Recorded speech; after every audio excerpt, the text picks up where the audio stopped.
occasion. Whether it's a suit or casual outfit, we have the perfect look to keep him stylish and comfortable. Michael Henney's Ballet Buffet, open Monday to Saturday, 9:30am to 6pm.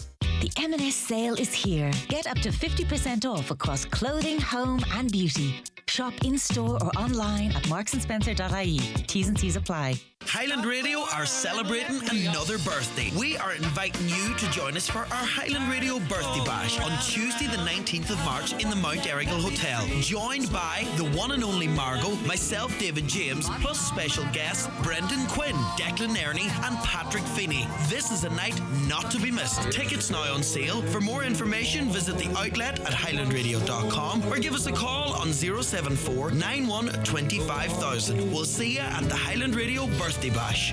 Have yourself a great Thursday. We're going to pass you over to Greg Hughes. I couldn't hardly talk there. Oh, the rest of the show went better, didn't it? It was terrible. I'm only waking it up now. Stop it. All right, have a great Thursday. We'll chat to you tomorrow. Hi, good luck. All right, good stuff. All right, it is the 9 till noon show at 9 o'clock. Let's get a news update, and it's over to Michaela Clark. Thanks, Greg. Good morning. Next week marks the first step in the delivery of a game-changing project for Letterkenny. Demolition works are set to commence at the former ESB site in the time between Pierce and Port Road in the coming days, which will make way for a major innovation and business centre. Once demolition and site clearance works are completed, construction of the Alpha Innovation Centre and Beta Business Centre will begin. Councillor Jerry McMonigal says the development will be a huge driver for employment in the town. This will be a game changer for Letterkenny, and we often say that, but this will be, and particularly for that Port Road, Pierce Road area. It'll be part of a new development, and it's a business innovation centre. It will create the employment of upwards of 500 jobs, we would envisage. So it's great to see the project taking shape and that we now are beginning to clear the site. 85% of people who applied for international protection at Dublin Airport in 2023 arrived with either no or false identity documents. The figures have been supplied by the Department of Justice via Freedom of Information request. In total, 4,712 people made an asylum claim at Dublin Airport last year, and 4,007 had no or false identity documents. Independent TD Michael McNamara says it's a criminal offence to enter the state without valid documents, and says it's shocking the law is not being applied. I'm not shocked by it really, because everybody knew this was going on, and with certain exceptions it's an offence to present to the frontiers of the state without valid identity documents, yet that offence was not being prosecuted. I suppose what is shocking is the fact that there weren't prosecutions. A West Tyrone MLA says delays and uncertainty over a proposed youth centre for Strabane is a kick in the teeth. The North's Education Minister Paul Gibbons says due to the severely constrained capital budget, the Education Authority is unable to provide a timeline for the delivery of the scheme. Daniel McCrossan says he was informed in July 2020 that the project was a top priority. He says, however, to date, no work has been carried out at the potential site. I'd asked the previous Education Minister, Michelle McIlveen, in November 2021, the same question, to which she replied that she would hope that it would be open and operational by December 23. We're now in February 24 and there hasn't been a single sod of turf turned, nor any sight or sign of progression of this important promised facility. Weather now today will be cold with sunny spells and showers of rain or hail with a chance of thunder. Highest temperatures of 5 to 7 degrees. That's all from Highland Radio News for now. We'll be back with news again at 10 o'clock. Until then, good morning.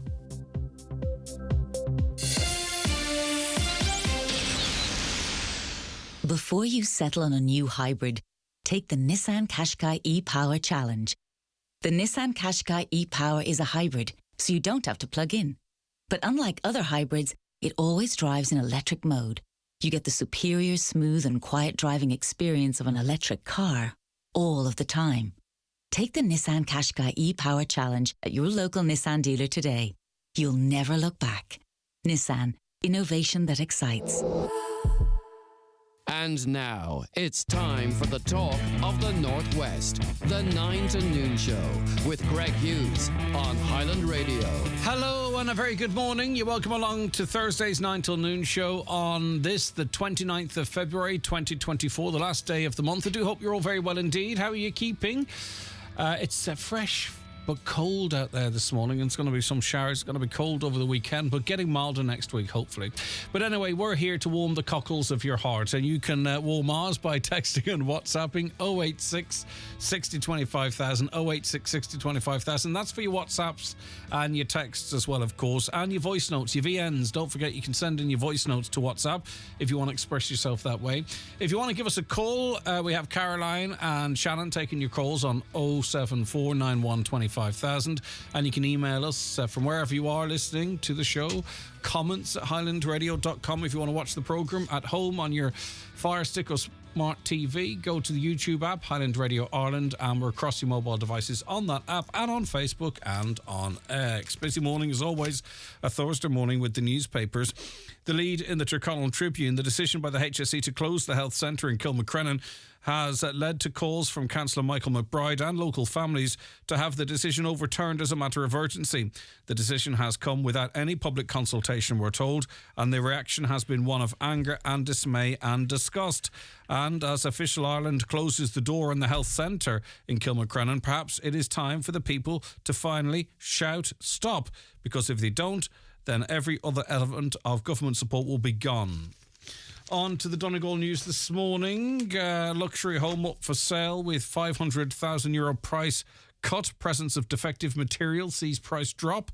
A spectacular designer home of over 6,000 square feet with an indoor heated pool and panoramic views of a Green on Farm, Inch Island and Lough Swilly comes onto the market today with a price reduction of €500,000. The new selling price of €450,000 also includes two adjoining sites of 7.7 of an acre each. Carragart at Cornamaddy Bird had been agreed for sale at €950,000 just 2 years ago. However, it's since been tested for mica, and the brochure carries the following caveat: deleterious materials. A survey has been carried out on the building, and there is a high risk to deterioration from potential freeze thaw damage. But still, the price tag, €450,000. I'm not sure how that works with entering onto schemes and what have you, but anyway, it's half price at this point. The Derry news this morning: government urged to scrap Legacy Act.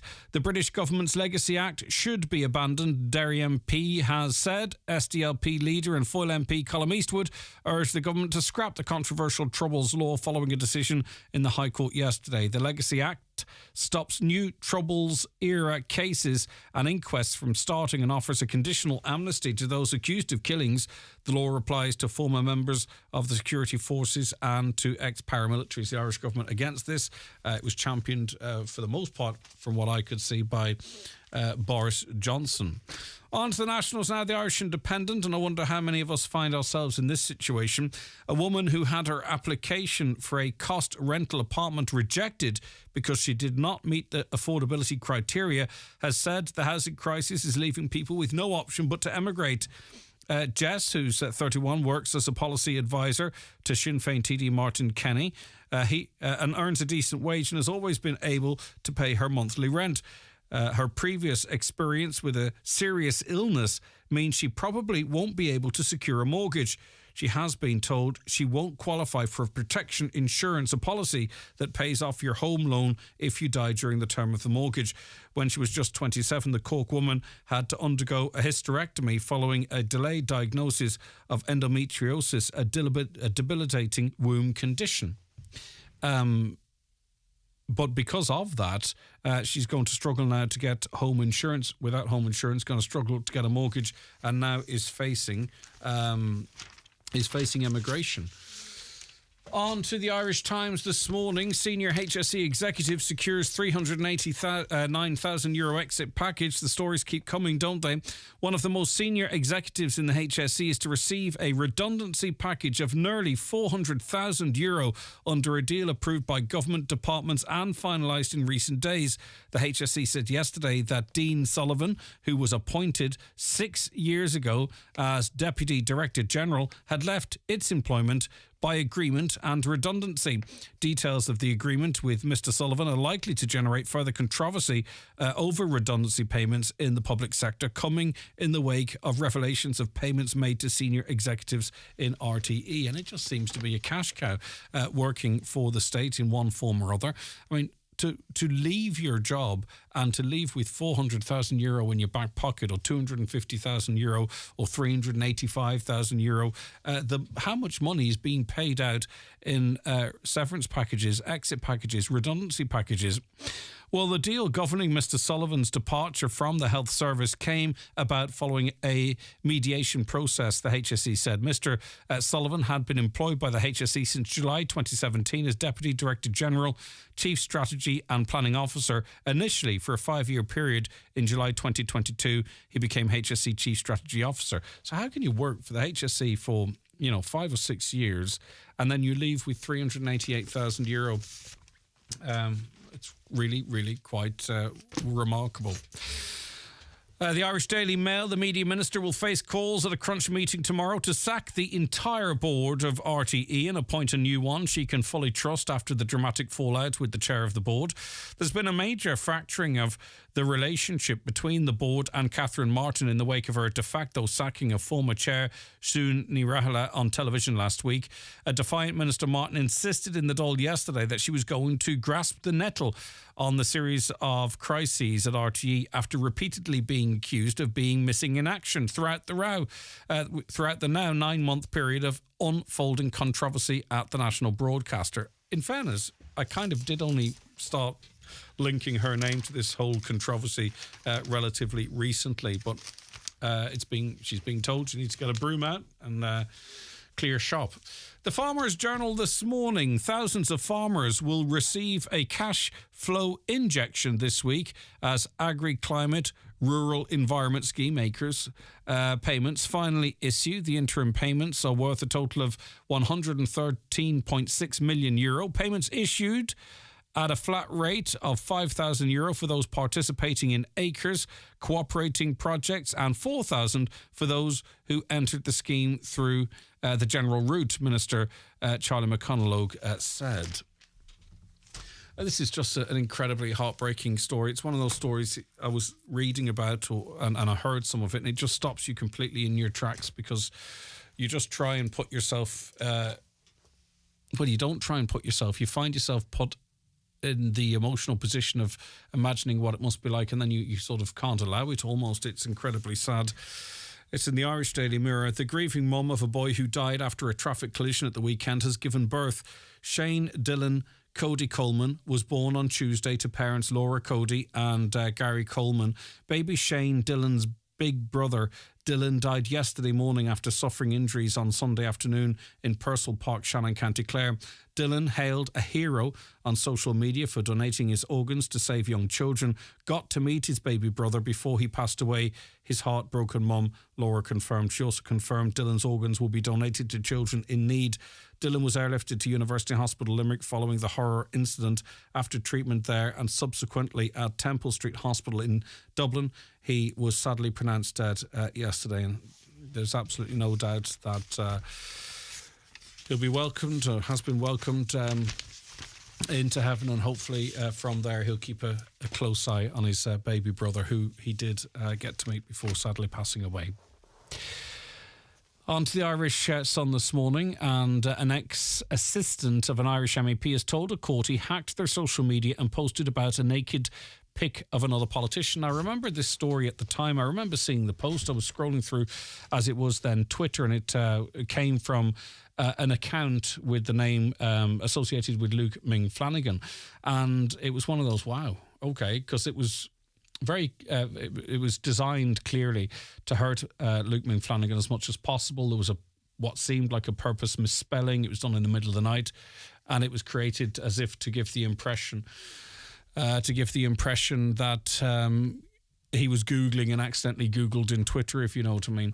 We're going to be speaking to Luke Ming Flanagan about that very, very shortly. And the reason, I'll explain to Luke Ming Flanagan listeners as to the reason why I thought it important we speak to him. But anyway, Mr. Flanagan has been completely and utterly vindicated and the person has admitted responsibility and could face up to a year in prison as a result of his actions. Finally, the Irish Star this morning, Kellogg's boss Gary Pilnick has sparked outrage after suggesting struggling families eat cereal for dinner. The multi-millionaire executive was compared to French Queen Marie Antoinette, who infamously said, "Let them eat cake," after his tone-deaf tip. He claimed it would be much more affordable. Adding cereal for dinner is something that is probably more on trend now, and we would expect to continue as that consumer is under pressure. No, I don't think that's an appropriate thing to say, especially that you might likely profit from it. All right then, 08660 25,000. That's the WhatsApp and text number. I'll give you an early reminder shortly once I get the information of our competition we've got running today. We've got 2 more family passes to give away to the Fundamania event in Derry. I'll tell you more about that, as I say, after we take a break. The newspapers are courtesy of Kelly Centra Mountaintop Letterkenny, the C-Store National Large Forecourt of the Year for 2022. Choose life. Choose fun. Choose not sitting at home getting bored. Choose something better. Something really fun. Choose Fundamania. Coming to the Brunswick Movie Bowl from March 1st. Choose regular, junior or family wristbands and enjoy some of Europe's top thrill rides. Choose fun for all ages. A legendary Fundamania event, 1st to the 17th of March. For details, see fundamania.co.uk. Right Price Tiles and Wood Flooring are 26 years old, and to celebrate, we're offering up to 70% off everything in store. That's right, a massive birthday sale with up to 70% off all tiles, wood flooring and bathware. Everything's in stock. Right Price Tiles and Wood Flooring, up to 70% off birthday sale now on.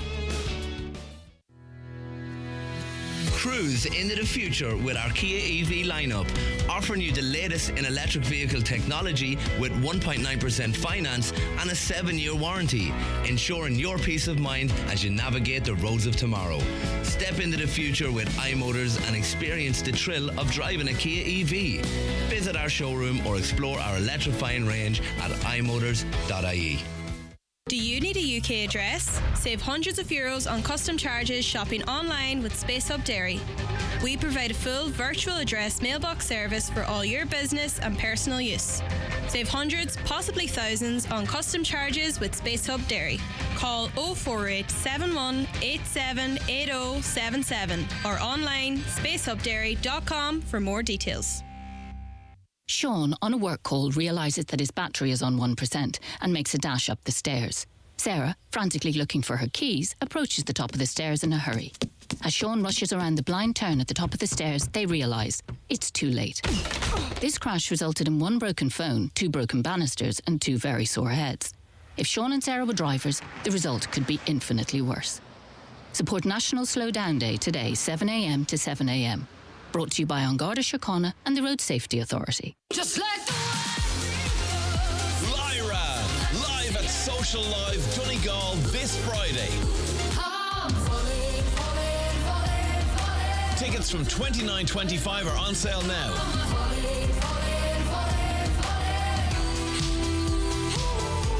See lyra.ie for full tour details. Don't miss Lyra, live at Social Live Donegal this Friday. Tickets on sale now. As I mentioned just before the break, an ex-assistant of an Irish MEP has told a court he hacked their social media and posted about a naked pic of another politician. The September 2020 post was made on Luke Ming Flanagan's X account. It was Twitter at that time, and it related to a photo about former Green Party candidate Saoirse McHugh skinny dipping.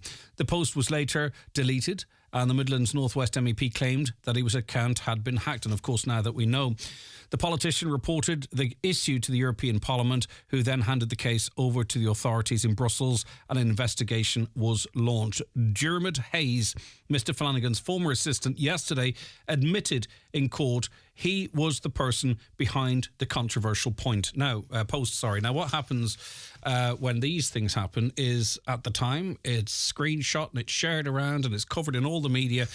and everybody knows about it. But then what often happens is that when the person who's the victim of such a situation is vindicated fully, you don't often hear about it as much, or it certainly doesn't get as much traction. So that's why I've thought it incredibly important to invite North West MEP Luke McFlanagan onto the programme, just to make as many people as possible as aware of his vindication. And we appreciate you accepting the invite, Luke Ming. Good morning to you. Well, I'm only delighted to, and you've always facilitated me. And there's a lot of talk about public broadcasting at the moment, and I'm saying this on every local radio station. I'm not trying to butter you up, because you can say whatever you want to me, but you do public service broadcasting, and thank you. You would be probably seen as someone, thick-skinned, with the cut and thrust of politics. You're prepared to give it out. You're prepared to take it. But this is different, and this is personal, and then it involves family and all that kind of stuff. What did it feel like, I suppose, when you learned that this had been posted and then saw how it was being bandied around and being discussed and your name was being dragged through the mud? How did that feel as a human?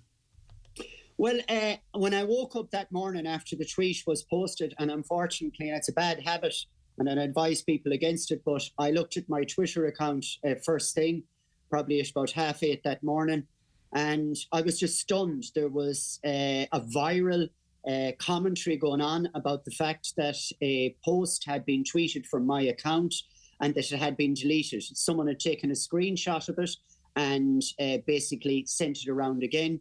And my first thought was, how the hell am I going to clear my name here? Because we often hear stories about how people claim they've been hacked after something terrible is put out from their account. People don't believe them. And generally, the vast majority of cases, people can't prove that they were hacked. So for me, my first reaction was, and I rang a former assistant of mine, a friend of mine, and I said to him, basically, I am F.KED. How the hell am I going to get out of this? And it took a couple of days before I got my head around it. But I didn't have a couple of days to get my head around it, because ye have a job to do. And I'm not saying you all do it in a bad way or a good way, but ye have a job to do. So I was inevitably contacted by numerous media organisations. And while all of that immense pressure was happening, I had to try and work out how exactly did this happen. Unfortunately, the assistant who actually replaced this guy, who's absolutely brilliant, the person who replaced him, a female colleague of mine, herself and her partner, who was a computer expert, came up with a theory as to how it would have happened. How would someone, without using my current password, access my Twitter account? And they worked it out for me. And a couple of people online did as well, but that story didn't gain traction. No one seemed to want to be interested in it. And the answer to my problem was that at one stage, Twitter had something called a third-party application called Tweetcaster, a bit like, let's say, if you're on Facebook, if Facebook had another app that you could use Facebook on.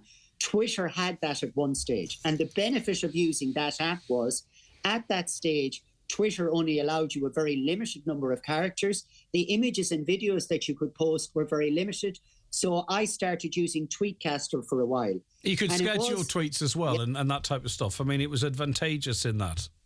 Yes, it was. And for me, it was stated in court by Diarmuid Hayes yesterday that he operated my social media accounts. I can guarantee you absolutely no one operates their social media account, my social media account, except me. And sure, all you have to do is follow my threads on Twitter. Some of the things that I say. Well, you wouldn't pay anyone to it. No, you wouldn't. But you see, the thing about it is, and this is where it came clear to me that there was a plan to this. At the time of the posting, the misspelling, that it be created as if it were, something that you put into Google. And then it wasn't even left there so you could quote it or whatever and say, evidently, this is not me. I'm going to leave this here to prove that it isn't, or whatever action that you wanted to take. Everything had been framed in such a way that as soon as you were explaining, you were losing. It was done in a way that had painted you really quite significantly into a corner. Well, you talk about it. It's a very good point when you're explaining you're losing, and that's a bad situation to be in. But I was in even a worse situation. I couldn't even explain, because once I'd worked out how they had got in, because the old password remains the same on Tweetcaster regardless of whether you change it. Once I'd worked that out, I had a very, very good idea about the individual who did it, but I couldn't say this. So you say when you're explaining you're losing, I couldn't even explain.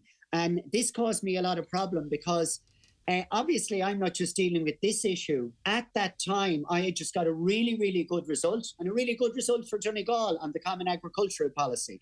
My amendment on convergence had gone through. I could have been going on the radio at that time. And it's great as a politician to be able to spread good news and to be able to legitimately claim you're responsible for it. I couldn't go on the radio because it was inevitable. You're a journalist. If I went on the radio at that time, like, what else? You were inevitably going to ask me. You wouldn't be doing your job if you did. And I couldn't answer the question because I was afraid I'd prejudice the case. So not only could I not talk about it, and not only could I not explain, even if I was losing, I couldn't talk about any other issue. And as a result, and it was said to me on one of the radio stations a few weeks ago, you've been kind of quiet. Well, there's a reason. At the beginning, I was quiet because I was afraid I'd be asked questions about it. And in the meantime, it severely damaged my confidence that people would actually believe I do such a horrible thing. So confidence has been low. I've been suffering from depression as a result of it. I've since been diagnosed with autism. And with autism, you can ruminate a lot about stuff. And on an issue like this, I couldn't get it out of my head, and it got me very down. Hopefully, you are on the way up again, because it's not just you, of course. As much as if you're in the public eye, you might want to shield your family from it. They'll understand the cut and thrust of politics, right? But it's the personal side of it then that can be very difficult. The impact was not only on you, and you feel the impact as well that it might have on other members of your family. Well, the worst impact for me was the impact that it did have on my family. Like only 6 months ago, and this is what's important about it, this just wasn't a crime on the day. It was a crime that continued for 3.5 years because he didn't come out and put his hands up. So even 6 months ago, I was dealing with this. My 9-year-old daughter, who doesn't have a phone, but some of her friends do, presented her with a picture of me, an obscene picture of me, a meme that was made from South Park. And my daughter walked in with the phone and her friend and said, "What's this about, Daddy? Can you explain it?" Now, it's very hard to explain to a 9-year-old child about a cartoon image where there is sexually explicit content in it. That is immensely difficult to deal with. I was also out for a walk one day with my 19-year-old daughter, who also has autism. And when I'm out for a walk, I tend to walk a bit faster than the people with me for whatever reason. I had walked on a little bit ahead and I bumped into a neighbour. And he said, "What were you doing with that Saoirse McHugh one?" And my daughter had just come around the corner when he'd finished saying that. I fobbed it off and I walked on. And my daughter said to me, "What did that man say to you?" I said, "He said nothing." And she said, "He said something about Saoirse McHugh." She said, "Are you all right, Daddy?" And at the time, I was wondering, was she all right? Because she was going through a lot of problems and it caused her more problems. And then to make it even worse, my wife, she works for TUSLA. She's had comments made about her on Twitter. And one particular one was, "I feel sorry for Luke Ming Flanagan's wife because of what he did." So they all had to deal with that. It was difficult to come out in public. And look, you have good people and bad people in towns. And I have supporters and people who don't support me. And the people who don't support me were only glad to believe this and cast it up at me. And unfortunately, forever and a day into the future, there'll always be a very, very, very small minority who don't care about the truth on this. And they will continue to throw it at me. So I'll pay the price forever. You know, the person who is responsible for this, Dermot Hayes, has admitted it, eventually admitted it. Well, he had it forced out. Yeah, well, it came out of him one way or other. It could have come out of much earlier, and it wouldn't have stopped a lot of it, but it would stop some of this. What about what happens to him now? There are I think the prosecutor is looking for a year. They're content if it's, or they'll accept it being suspended. you're in Brussels. I'm not sure if Dermot Hayes is based in Brussels, but what do you want to happen next? I mean, can you share the city with this person? I think that's a very good question. You're the first person who's asked it of me, and it's a question we ask at home. I have 3 daughters. I spend, I was on 88 flights last year. I'll put it like that. I spend hundreds of the days of the year in Brussels, meaning there are times when, in order to be with my children, they have to come out and visit me. They are now a little bit reluctant. I have a 21-year-old daughter who would be wary of coming out as a result of it. I have a 19-year-old daughter who'd be wary. My 9-year-old, they don't give a damn, but it doesn't make it comfortable here. So the ideal scenario for me would be that he wouldn't be living in the city anymore. But look, I don't know, is that going to happen? But he, at the moment, is facing anything from a year in jail to having to do community service.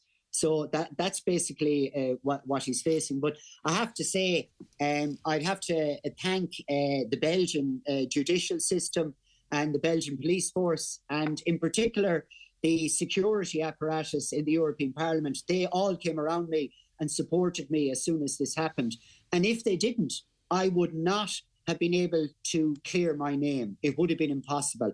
And many people out there aren't in the lucky position that I'm in, that all of those forces came on my side. If you were an ordinary citizen out there, you would have a really, really difficult job proving this, and you'd have that slur on you for the rest of your life. But look, I've got a really good result, and I'm really pleased with that, and my family are pleased with it.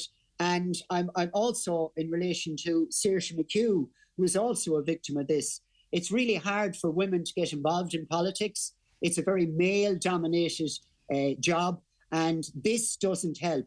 And I hope it doesn't discourage her from continuing to be involved in politics, because she showed herself to be very skillful and that she has potential in that area. So for me, it's important to acknowledge that this had an impact on Saoirse McHugh as well, because she's a fine person. Yeah, indeed. But then it holds sort of, the whole thing holds a mirror up to society and how we behave and how we react, and how, you know, a lot of people believe they're critical thinkers, will think for themselves, and maybe they don't. They take anything as read as fact.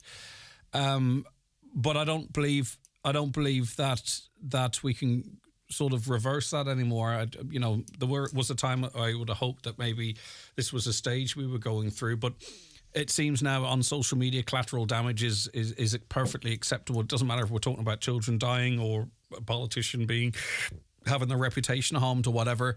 It's a toxic space, social media. This is always going to be a factor of it. There'll still be people, you might not be able to track them all down, that will probably share that picture in years to come, the original meme that suggests that you were guilty of something that you weren't. But I think the genie's out of the bottle now. Yeah, it certainly is. I suppose, and I'm only about 800 metres away from a statue of Mr. Gutenberg down here in Strasbourg, and he invented the printing press. And the problem ultimately isn't the printing press and the mass dissemination of false information through books and leaflets at the time. And now the problem isn't necessarily Facebook or Twitter or Instagram. The problem is the people who do this, and the problem who say it. And someone said to me once, you can't blame walls for graffiti. People have to put something on the walls. And at the end of the day, it's down to human beings being decent or not. But look, we do have a problem with Facebook. We do have a problem with the dissemination of false information.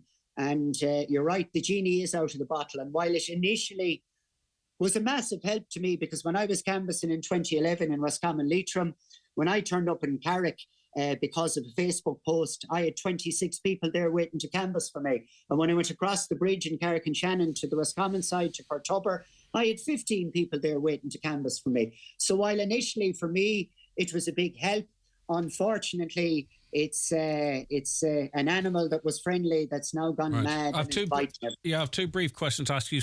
Firstly, have you at any point considered not seeking re-election off the back of this and other stuff? I have thought about it, all right. I seriously thought about it, and it's not just for these reasons. you're leaving your children behind every Monday morning, and many people have to do that and work on a building site and break their back, but leaving them every Monday morning and coming back on a Friday, and then you throw this in on top of it, it does make you think. But I sat down and I genuinely thought about it, and I looked at what I'm involved in. I'm involved in the reform of the Common Agricultural Policy. We're going to have another reform in a couple of years' time. I want to be involved in that. I was successful the last time. And in particular, for your listeners, and this isn't electioneering, this is something that's very dear to my heart, we are in a process on defective concrete. We're starting to get some traction in the European Union, and this is going to run on for the next few months and maybe for the next couple of years. And I want to be there to do something about it. And I'll be honest, initially when I got elected to the European Parliament, I thought, okay, I can make noise, I can agitate. I have to say I've been surprised at the cooperation that I've got. And it's because of that, even though I do find it stressful, and God love me, life is stressful, and some people find life stressful. But for me, the rewards for my constituents can be great if I can keep doing this. So I'm going to stick with it. Finally, we spoke yesterday to very respected vet Gerard Rorty as it relates to the adoption of the nature restoration law. He warned that this is going to have a devastating impact on agriculture industry, particularly in Donegal, given the makeup of our ground up here. There is a line in the document somewhere that sort of suggests that the future could be water buffalo here in Donegal, which some might see as adding insult to injury. The government is saying we've got 2 years to get this right for us, that, Europe is not necessarily going to dictate how we implement this. But would you share Dr. Rorty's concerns?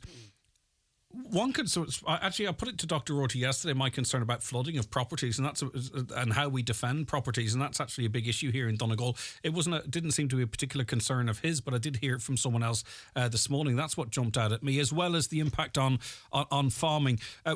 What is your stance on the nature restoration law as it stands? It's been stripped back, but we seem to still be having to do with the worst elements of it from a Donegal perspective, an Irish perspective. Well, I voted against it for three reasons. I voted against it because of a lack of funding. I voted against it on the basis that it wasn't fair. And you talked about how Donegal will have to do more. All down along the Western Seaboard will have to do more. This is very much targeted at Natura 2000 areas up until 2030. And for your listeners who might know not exactly what that is, that means counties like Donegal, Sligo, Leitrim, Mayo and Galway, up until 2030, they will focus on these areas. Now, the problem that I have with that is that these areas have to compete in the same market as farmers in the Golden Vale. They have to sell their product undifferentiated into supermarkets at the same price without any benefit for being more environmentally friendly. And they are also the people, even though I have had a lot of success on CAP reform, the people of Donegal still get less than everywhere else. And that's a fact. No one can deny that. So the people who are getting less and the people who are sustainably farming with extensive suckler farming, there's very, very little intensive beef or dairy in Donegal. It is these areas that will have to do it first. And in relation to funding, there is no funding for this. And last October, I was very pleased to hear the government announce this 3.15 billion Climate and Nature Fund. And having looked at it and drilled down into it and trying to work out where it's going to go, it's very clear to me, and it's also clear to some environmental NGOs, that this money will not be coming to agriculture. And what I'm being told... Will that be used as a land grab? Well, what that money potentially will be used for is to pay Coillte and Bord na Móna to do work. And I have no problem with that. They have a lot of work to do and they need this money. But there is far more money needed. And while we were told in the European Parliament that for every euro you put into this, you can get 38 euro back, they still can't find a mechanism to fund it. And what they're telling us is by 2027, they will have worked out how much money we will need. This is coming into place in 2026. But then they contradict themselves by saying that it will only be by 2030 that we will know how much environmental damage is done and how much work will need to be done. So they're saying we'll know how much we need to pay for it by 2027, but we won't really know it till 2030. And as a member of the European Parliament, I know for a fact there is no money available. The European Union piggy bank is empty, and there is no appetite among European Union countries to increase that budget. So what we are now asking farmers to do is, in the same way as we are asking householders to do, and in the same way as we're asking people who are using their cars to do, we're asking everyone to change something that no one can afford to do, and we're not putting any money towards it. And don't get me wrong, Greg, we are in the middle of a serious climate crisis. We are in the middle of a biodiversity crisis. I have 3 daughters, as I said earlier. Their future is tenuous because of this. And it's because of this, I believe we need to do this right and get it right now. But the way that they've done it is it's just got everyone's backs up, and now people will be reluctant to cooperate. And that is bad news. Luke McFlanagan, thanks for your time this morning. I appreciate it. Okay, thank you. Bye-bye. He's MEP for Midlands North West, 086 60 25,000. Right, we have to take a break. We'll be back with more after these messages. Watch the show live now on YouTube, Facebook and at highlandradio.com. Choose life. Choose fun. Choose not sitting at home getting bored. Choose something better. Something really fun. Choose Fundamania. Coming to the Brunswick Movie Bowl from March 1st. Choose regular, junior or family wristbands and enjoy some of Europe's top thrill rides. Choose fun for all ages. A legendary Fundamania event, 1st to the 17th of March. For details, see fundamania.co.uk. Across a wide range of categories, the 2024 .ie Digital Town Awards are a chance to showcase your town's digital project. Apply now at digitaltownawards.ie. Brought to you by .ie, Ireland's national domain registry. Terms and conditions apply. The life of a Charlie's chip is never dull. Once they're selected, they're off to Charlie's, where they lose the jacket, have a nice wash, and once they get into shape and get ready, out they go to meet the public, side by side with a nice burger, some fish or chicken. Enjoy Charlie's Chips to sit in or take away daily from 12 to 8 at Pierce Road, Letterkenny. When the hunger hits, pull into Charlie's. If you're tired and struggling to put a spring in your step, discover the power of Revive Active at your local Brennan's Pharmacy. Revive Active is an award-winning super supplement containing 26 active ingredients, including vitamin C, D and zinc, which support your immune system, all in one handy daily sachet. Made for busy, stressful lives, it's the convenient way to put back what life takes out. Enrich your life with Revive Active. In-store or online, click and collect from brennanspharmacy.com. We're here for you. Don't miss the BAFTA award-winning comedian Michael McIntyre's brand new show, Magnificent, at the SSE Arena Belfast on Friday the 31st of May 2024. As always, Highland Radio make it easy for you as we look after all your needs. We will provide luxury transfers, overnight stay at the Clayton Hotel Belfast on a B&B basis, your ticket to the show, shopping time in Belfast City Centre. For more information, go to the outlet at highlandradio.com or give us a call on 074 91 25,000. Michael McIntyre in Belfast. Okay, as you would know, it's a tough environment to do business anyway, between rates and rising costs, electricity, raw produce, whatever it might be. And also, too, with the cost of living crisis that affects us here more than elsewhere in Donegal, people perhaps not spending as much. So it's tough enough to be in business without turning up in the morning or getting a call in the middle of the night to say that for no reason, there's never a reason, but for no reason whatsoever, your business has been attacked. Dara Fury is owner of Sean Fury Insurance Limited, estate agents and insurance brokers. He joins us on the programme now. Good morning to you, Dara. How you doing, Greg? You well? I'm all right, Dara. So tell us what happened to your business. What did you find out? When did you find out? And sort of what damage was done? I have a small, it wasn't my business. There was 2 other businesses as well, but I'll tell you about mine. I'm in the Market Square in Buncrana. I have a small sign outside. It's been there for 7 or 8 years, but I was driving past a couple of Sunday nights ago and I noticed the sign broken. Now, the sign's 7 foot high up on the wall, Greg, so it's not something that would be broken easily, and it was quite a sturdy sign, so you would have to rip it to break it. So I assume that that's vandalism of some sort. That was 2 weekends ago. And then last Saturday night, there was another shop had their window shattered in the main street, and a third shop had their window broken as well. And that happened late at night, so that was definitely vandalism. And to make it worse, one of the shops called the guy down to fix the window. And when the guy was down fixing the window, he got a hard time as well because he was fixing the window, So well, I've been in contact. I've had contact. It doesn't add up, Greg. I've had contact with that person that came down to fix the window, and the only word to describe it, he was assaulted. I'm not sure if it's the same individuals responsible for the vandalism that he had the interaction with, but they don't care. If I'm not mistaken, they videoed this and posted it on social media. They seemingly do not care. They're a law unto themselves. And that's I suppose that's not our message in Buncrana. Greg, it's the same as every town in Donegal. We're trying to pick ourselves up. We're trying to do our best. And, our message is that we're open for business and it's a nice place to come to and visit and all that type of stuff. Well, come here, Dara. I'm going to come back to you and talk about that because the future is bright for Buncrana and we need to focus on the positives as well as the negatives. Stay with me as I welcome onto the programme as well, Councillor Jack Murray. As I say, Councillor, I'm not sure who was involved, who wasn't involved, if it's the same people that gave the repair person the hassle that they did. But I'll tell you, they don't seem to care. They don't seem to be afraid to be identified. Someone's actually even videoing it and putting it up on social media.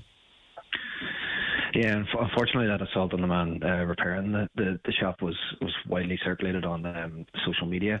I've spoken to him in the meantime, and my understanding is that it was different people that were responsible for assaulting him and those that broke the window. But I would say it's only a matter of time before those responsible for breaking the windows were identified. So I would appeal to them now, if they're listening to this, to come forward before it goes to the guards and just come forward with the money to make those repairs that are necessary. And Dara would alluded to it too, and would yourself, Buncrana has never looked better. The main street, if you take a walk from one end to the other, looks absolutely fantastic, and it's down to the local businesses. And Buncrana isn't a town that's full of big, large, multinational, multi-million euro businesses. Every one of those businesses on the main street are small, family-owned businesses employing local people. So people depend on them for their livelihood, as well as improving the tourism offering in the town. Pumping a fortune back into the local economy as well, in so many different ways. But so, how do we get a handle on this small minority that are responsible for this? The people involved in the assault of the repair person. Young people that don't seem to care. There's at least 3. There's 2 with him, 1 videoing it. You're of the belief that there are different people to breaking the windows, but that type of activity is as worrying as the earlier activity. What is there a problem with people walking around the streets doing this stuff on a regular basis? No, I wouldn't want to make it in any way look like Buncrana is some kind of a lawless society. Buncrana is a very, very safe town. It's full of very good people. These are isolated incidents, but I would also say that Buncrana also has a lot of CCTV all up over the main street, and these people will be identified. So it's on them to come forward now. And I know that before Christmas, the likes of the Christmas tree of the main street was damaged. CCTV was there and covered it. Those responsible came forward and paid for the damage within a couple of hours of that being made known. And I'm sure that they will reflect on that and they won't have done it again. So for those responsible for this, I would ask, come forward, pay the damage. Like, there'll be no naming and shaming. It'll never happen again, I hope. I think everybody can learn their lesson from that. But let the town continue to flourish. Let the businesses who are doing so much for the town operate and do what they do best, because people need to reflect on who are they hurting. Like, they're hurting small, local, family-owned businesses, employing your friends, your neighbours in the town, and doing good for everybody in this town and in this community. So think to what end. So just to be we're clear, all young, we might make stupid mistakes. Just to be clear, you've got the agreement of An Garda Síochána, because these are criminal acts. You've the agreement of An Garda Síochána that if they come forward and pay for the repair of this property, they won't face any sanction from the Gardaí at all? No, I don't have that agreement. Well, you can't make that commitment either. The Gardaí can pursue it. Yeah, exactly. No, of course. You can't actually make that commitment. Yeah, just to be fair, because I'm just saying it would be my preference that they would come forward, repair the damage, pay for the money, but ultimately the criminal actions are a matter for the Gardaí. Okay, and as well as that too, you know, anyone with influence on these people, no one wants their people close to them to be engaged in this type of stuff. Stay with me, Dara. Let's talk about the positives. As Councillor Murray says, these are isolated incidents, though we don't want to see any of them. Buncrana looks beautiful, as we heard from Councillor Jack Murray. Vibrant shopping area, a safe shopping area as well. And as I say, the future is bright, isn't it, in terms of, returning vacant property to alternative uses, you know, a nice mix of business and residential, and of course then the huge investment that's on the horizon for the showfront and elsewhere. Yeah, I think the town's looking really well, Greg. Just to give you a couple of statistics that I worked out, there was a thing in RTE the other day that said the national vacancy rate for commercial properties is about 14.3%. Buncrana stands at about 4.5% on the main street. There's only really probably 2 commercial premises up for letting in Buncrana, and then once we have those let, we're pushing on up, you know. And we have the likes of Carrick-Dunn came to the town recently, which is a good anchor tenant, and that's bringing people to the town. And then, things that you helped us with, Greg. Remember there was a parking issue a couple of months ago. The council were trying to change the parking situation. You know, they parked that, for want of a better word, because of your appeal on Highland Radio. There was so many locals came down to the local meeting, and sort of people power changed the council's view on it. And now that's, they stayed with the way they were, and that's really, really working. And credit to the council for that as well. Yeah, and credit to the council for that as well, because obviously at the time you highlight these things, I presume the plan was based with the best interests of Buncrana at heart, but obviously then they listened to the people that are most in the know, that is the locals, and says, right, we can look at it a different way. So credit to the council as well in terms of working with businesses and locals to do the right thing. Oh, definitely, Greg, because we have a couple of new places opening up recently, and recently and some more opening up. And when they open up, the council will get the rates. So whatever they're losing in the parking, they're going to get the rates. So they're still getting the same amount of money. So it's a good decision for the council. So well done to them. It took a wee bit of arm wrestling, but sure, well done to them for doing it. And the other thing as well is with Buncrana, do you know the vacant homes grant? Yeah. We have about 60 of them approved for Buncrana. Wow. So, if you come through the town, you see all these vacant buildings or vacant houses, and some of them are looking a bit run down. The idea is that in the next year, 18 months, 2 years, they're all going to be occupied and done up, So really people power in Buncrana. Buncrana is solving its own problems, Now, it's not to say the same problems that are national problems like housing and health and stuff like that, they also still exist in Buncrana. But the people in Buncrana are doing really, really good work to pick up the town, get it up and going, and we don't need these people doing this type of stuff at the weekend. All right. Sort of mindless damage like that, knifing us in the back when we're trying to do the work, Yeah. You know what I mean? Okay. Buncrana open for business, loads of businesses. It is a shopping destination as well too, so get that message out of there. And also good parking. Dara Fury, thanks very much for your time.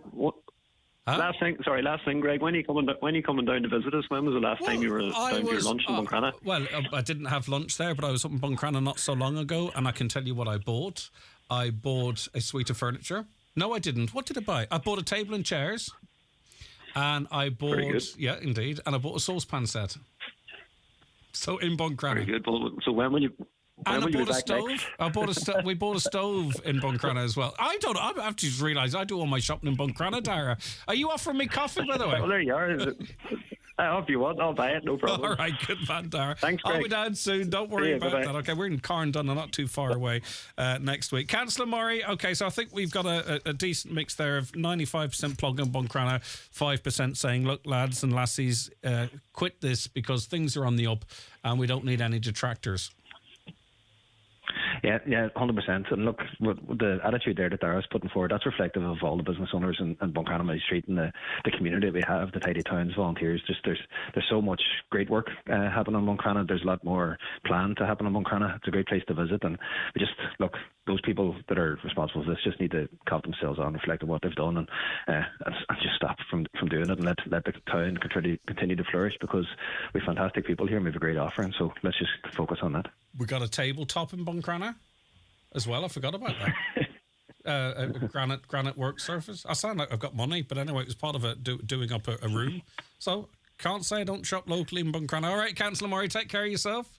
All right, fair play, Greg. All right, thank you. What else? There's other stuff. I must live in Buncrana. I've only just realised that now. All right. Okay, back with more after these. Choose life. Choose fun. Choose not sitting at home getting bored. Choose something better. Something really fun. Choose Fundamania. Coming to the Brunswick Movie Bowl from March 1st. Choose regular, junior or family wristbands and enjoy some of Europe's top thrill rides. Choose fun for all ages. A legendary Fundamania event, 1st to the 17th of March. For details, see fundamania.co.uk. The Addams Family is coming to Ungreenan Theatre. Join Gomez and Morticia in the hilarious musical comedy that will raise the dead, as well as your spirits. You'll be in stitches with the show that puts family first. The intoxicating spell of the graveyard. Letterkenny Musical Society's 23rd production, The Addams Family, on Greenan Theatre, Letterkenny, March the 5th to Saturday, March the 9th. Rigor mortis! On March 8th, we'll be asked to vote in 2 referendums. The first referendum is about how our Constitution recognises families, and the second proposes to replace existing wording with new text to provide recognition for care within families. Find out more in the booklet delivered to your home or see electoralcommission.ie/referendums. Your vote is your voice, so be a voter on Friday, March 8th from An Comisiún Tábhachtán, Ireland's independent electoral commission. For day-to-day healthcare needs, generations have trusted the experienced staff at McGee's Chemist Letterkenny. From coughs and colds to aches and pains, from vitamin supplements to first aid essentials. McGee's have what you need when you need it, with a full prescription service available daily. McGee's Chemist, Main Street, Letterkenny. For healthcare help and advice you can always trust. Imagine a device so innovative, you're... Accept cookies? There is a device so forward-thinking, you... Accept cookies? A device that is so modern, you... Accept cookies? Now imagine a technology where cookies don't get in the way of your advertising. Welcome to radio. Advertising that's cookie-free. Visit RadioCentreIreland.ie to see what radio can do for your product or brand. Highland Radio weather updates brought to you by Grant.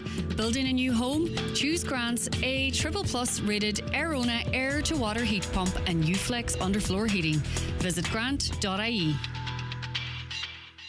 Okay, let's have a look at that weather forecast now. Do I have it open? I do. Today will be cold with sunny spells and showers of rain or hail with the chance of thunder. Highest temperatures of 5 to 7 degrees with moderate to fresh gusty west to southwest winds. Now, coming up after 10 o'clock, we've got a new Thursday feature. It's Your Voice, Your Community, where we invite guests from various parts of our ever diverse community and have a chat to them about them, their lives, their challenges, their experiences, whatever it might be. So stay tuned for that. That's going to be an interesting conversation. It's every Thursday for the next while. Your Voice, Your Community, coming up after the 10 o'clock news and the obituary notices. Choose life. Choose fun. Choose not sitting at home getting bored. Choose something better. Something really fun. Choose Fundamania. Coming to the Brunswick Movie Bowl from March 1st. Choose regular, junior or family wristbands and enjoy some of Europe's top thrill rides. Choose fun for all ages. A legendary Fundamania event, 1st to the 17th of March. For details, see fundamania.co.uk. Your smartphone is a wonderful tool, opening amazing ways to connect with friends, family, and even businesses all over Ireland and across the world. Whether it's chatting to your family and friends on WhatsApp, grabbing a bargain by safely online shopping, or even doing all your daily banking needs through an app, your phone or tablet can help you do it all. If you wanted to learn how to use all these features on your device, now you can with High Digital, a free online skills course designed with older people in mind, available in person and online. So if you're ready to unlock your smartphone's potential or know someone who's always wanted to learn more online skills, go to highdigital.ie or call 1800 20 30 30 for more information. Brought to you by Vodafone Foundation and Alone. Save on carving and lambing essentials at Homeland. Gas Buttocks debutter now €165. Milk Bar 10 compartment feeder now €179. Nutrius Ovigold and Bovigold mineral range, buy 2.5 litre, get 1 litre free. And there's 10% off the FlexiThin Classic waterproof jacket and trousers in store and online at homeland.ie. Nationwide delivery available. Offers available until March 31st. Connor here from Irwin Expert Electrical, home to Ireland's largest LG TV display, now with a further 10% off all models, with a huge selection of top household electronics featuring energy-efficient Bosch appliances, premium brands such as Sage, Electrolux, cooker taps and more, interest-free layaway service available. Irwin Expert Electrical, Letterkenny and Buncrana. How would you like to go on the holiday of a lifetime? Then why not join us for the Highland Radio Hoolie in sunny Salou? Spend 7 nights in the sun with some of Ireland's top entertainers, including Robert Mazzell, Jim Devine, Margot, Claudia Buckley, and many more, with live music all day, every day. Staying in the beautiful 4-star Sol Costa Jurata Hotel, this is a trip not to be missed. Book now by calling Country Music Tours on 074 9119 955 or email info@countrymusictours.ie. We'll see you in sunny Salou. Live, on air, online and on the Highland Radio app. This is Highland Radio News. Good morning, I'm Michaela Clark with the news at 10 o'clock. Next week marks the first step in the delivery of a game-changing project for Letterkenny. Demolition works are set to commence at the former ESB site in the time between Pearse and Port Roads in the coming days, which will make way for a major innovation and business centre. Once demolition and site clearance works are completed, construction of the Alpha Innovation Centre and Beta Business Centre will begin. Councillor Jerry McMonigal says the development will be a huge driver for employment in the town. This will be a game changer for Letterkenny, and we often say that, but this will be, and particularly for that Port Road, Pearse Road area. It'll be part of a new development, and it's a business and innovation centre. It will create the employment of upwards of 500 jobs, we would envisage. So it's great to see the project taking shape and that we now are beginning to clear the site. A Midlands North West MEP says working through the hacking of his ex account by a former parliamentary assistant has had an adverse impact on his health. 34-year-old German Hayes from Dublin was convicted in a Belgian court after admitting to posting a picture of then Green Party candidate Saoirse McHugh from Midlands North West MEP Luke Ming Flanagan's account in September 2020.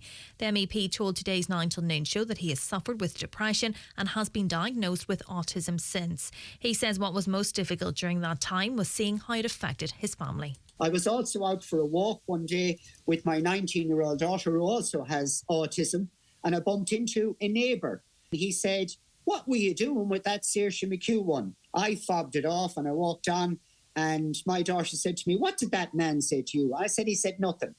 And she said, "He said something about Saoirse McHugh." She said, "Are you all right, Daddy?" And at the time, I was wondering, was she all right? Because she was going through a lot of problems, and it caused her more problems. An Inishowen councillor says while there is light at the end of the tunnel in the campaign for the restoration of services at Riverwalk House in Carndonagh, the campaign for services at Milltown House has been hit with another problem with confirmation of the presence of defective blocks. At this week's meeting of the Regional Health Forum West, Councillor Albert Doherty was told the structural engineer's report has identified low levels of mica which might be addressed in the short term by a re-render of the outer leaf and the demolition of a small extension. Extensive mechanical mechanical and electrical upgrades are also needed. Councillor Doherty is asking that the necessary works at Milltown House be prioritised, both in terms of respite potential and the use of the hydrotherapy pool. I am disappointed, but at the same time not surprised that MICA assessment results have confirmed that there are issues where there's going to be structural repair work. I hope and I asked for priority consideration to be given to the works required here, because we would like to access Milton House not alone for the residential respite services, but also for the hydrotherapy pluses that can happen from access to the pool area.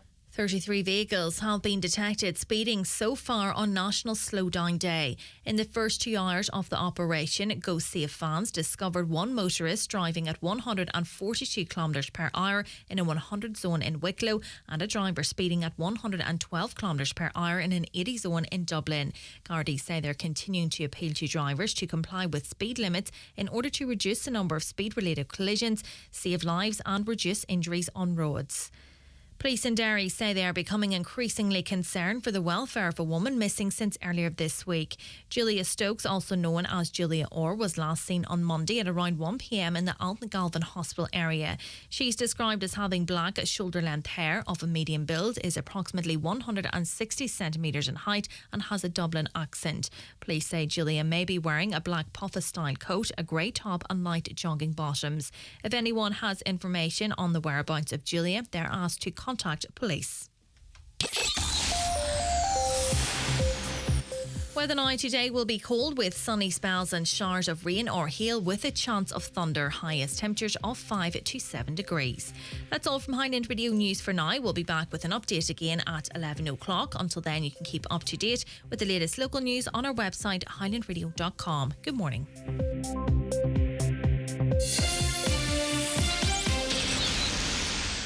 The obituary notice says for this Thursday morning, February the 29th. The death has occurred of Katrina Fullerton, 46, Castle Park, Buncrana, County Donegal. Katrina's remains will repose at her home tomorrow, where you're welcome to pay your respects from 9 o'clock. Funeral on Saturday morning, leaving at 10 o'clock, going to St Mary's Church, Cockhill for 11 o'clock Requiem Mass, with burial afterwards in the adjoining cemetery. Funeral can be viewed on churchservices.tv. Family flowers only, donations if desired to iCare Buncrana, care of any family member. The death has occurred of John McMenamin, Whitehill, Navanny, Ballybuffet, reposing at his brother Eddie McMenamin's Whitehill today from 11 o'clock to 10 o'clock for family, neighbours and friends only, please. Funeral leaving from there tomorrow morning at 10:20 for Requiem Mass in St Mary's Church, Shesh O'Neill at 11 o'clock. Interment in the adjoining churchyard. The Requiem Mass will be streamed live via the parish YouTube channel. The death has taken place of Robert Bob Brendan Dorr, Ardeskin, Donegal Town, and formerly of Derek Knocknagoshel, Kerry, reposing in Tyrconnell Funeral Home, Donegal Town today from 3 o'clock to 7 o'clock, followed by removal to St Patrick's Church, Donegal Town, arriving at 7:30 to repose overnight. Funeral Mass tomorrow morning at 11:30, with burial afterwards in Clar St Agatha's Churchyard Cemetery. House private, please. Family flowers only, donations in lieu should you wish to Donegal Hospice. Funeral Mass can be viewed live on tonawillyparish.ie. The death has taken place of Emily Turish, the bungalow, Listillion, Letterkenny. Emily's remains will repose at her home today from 12 noon until after the rosary at 9 o'clock. Funeral from there tomorrow morning at 10:15, going to the Church of the Irish Martyrs, Letterkenny, for 11 o'clock Requiem Mass, which can be viewed on the parish YouTube channel. Interment afterwards in St Columba's Church Cemetery, Dromahul. Family time before the funeral tomorrow morning, please. Family flowers only, please. Donations in lieu of flowers if desired to Relay for Life, care of any family member. And the death has occurred of Dennis Carberry Sr., Killy, Kilcar, Donegal and formerly Mount Mellick, Laois. Removal from McBurshey's funeral home Killybegs this afternoon at 12:30 to St Mary of the Visitation Church Killybegs for 1 o'clock a funeral mass with burial afterwards in the local cemetery. Mass will be streamed live on mcn.live. House strictly private at his own request, please. Family flowers only. Donations in lieu if desired to the Donegal Hospice Letterkenny, care of McBurshey's funeral directors or any family member.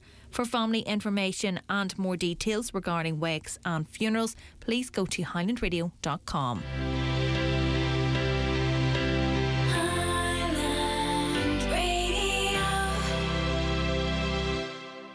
It's not just that Sarah can't rely on the rains to come this year. It's not just that the only water left could cost her life. It's not just that she has seen all her crops destroyed and she is struggling to feed her little boy. Like thousands of parents living in regions devastated by drought, Sarah is living in fear, and it's not just. This Lent, your help can make all the difference. Visit trocra.org or call 1-800-408-408. Trocra. Together for a just world. And now, IMRO's 2023 Best Local or Regional News Programme, The Voice of the Northwest, the 9 till noon show with Greg Hughes. Good morning to you. You're very welcome back to the 9 till noon show. Good morning if you have just joined us. You missed an interesting hour wherever you were. We had, I thought, quite an interesting conversation with Luke Ming Flanagan, who was this week vindicated after a former associate of his hacked his Twitter account, and really quite an insightful conversation in terms of how that impacted on him personally. Let's have a look at some of the comments coming in so far. Hello, Greg. Would you please thank Luke Ming for voting for the rural landowner of Ireland on the nature restoration? We will deal with the others in the coming elections, says John. Greg, let me remind you that the councillors were pushing to change the parking fees in Buncrana. It was people power that won. Just repeat that. And it was made very clear that the council wanted one thing and the people wanted another. Hi, Greg. Thought there were camera signs where the speed vans were sitting. No signs on the road from Manor Roundabout to Newton, and the speed vans sitting there all the time. Okay. Can't understand, or are they still protesting about the farming matters? Why not? Why no one has come on or texted about this man on your show this morning chatting about flooding peatland and will be worthless, crazy stuff? Well, we had a full conversation on that yesterday. That's what I was referencing. To Luke Ming there. Vet Dr. Gerard Rorty was on for a good 20-25 minutes talking exactly about what you're talking about now. Hi, Greg. I was just reading the official literature regarding the referendum. The proposal for the family amendment should be withdrawn and be brought back to the table for review, as there's no definition for durable relationships. All that would happen is endless court cases arguing this point, with all of us picking up the tab and those in the legal arena making a fortune. And we all know how quick a court case is here. That comes in from Peg. Thank you. Michael McDougall will be on the show a little later on. Of course, he's advocating a no-no, and he's going to be talking to us as to why. So that's coming up in the programme a little later on, after 11 o'clock, in fact. And just a couple of requests. Can you wish Clodagh Doherty, Ladden, Kindrum, a happy 8th birthday today from her aunt, uncles, nanny, granddad and cousins in Westport, County Mayo. Enjoy your day, Clodagh. And hi, could you please play a very special request for Mrs. Sweeney, 3rd and 4th class from Clonmany National School. They're heading away on a fab trip today to Dublin Zoo. Hope they all have a great time and enjoy every minute. Lots of love from all the mummies and the daddies. Now, as we've been mentioning to you all this week, the Brunswick Movie Bowl in Derry, Londonderry, is hosting the Fundamania Fairground from the 1st of March till the 17th of March. And we're giving you the chance to win incredible family passes for a day of unlimited fun and excitement. And we're giving 2 passes away each day this week. To be in with a chance of winning this fantastic prize today, you have to identify this town. And there are 3 clues. Twin Towns, Finsbridge, Sporting Spirit. Twin Towns, Finsbridge, Sporting Spirit. Now, I hope this doesn't cause a row. I have an answer here in front of me. If you match that, well done. Text your answer, your name and where you're from to 086 60 25,000. You can WhatsApp that number too. So what town am I talking about? Twin Towns, Finsbridge Sporting Spirit. Text your answer, your name and where you're from to 086 60 20 5000. It is free to WhatsApp, and for most of you, free to text with your text bundles and what have you. So you're being told that you are to get ready to be swept away by the greatest fairground extravaganza you'll ever encounter. From heart-pounding roller coasters to adrenaline-pumping bumper cars, they have it all.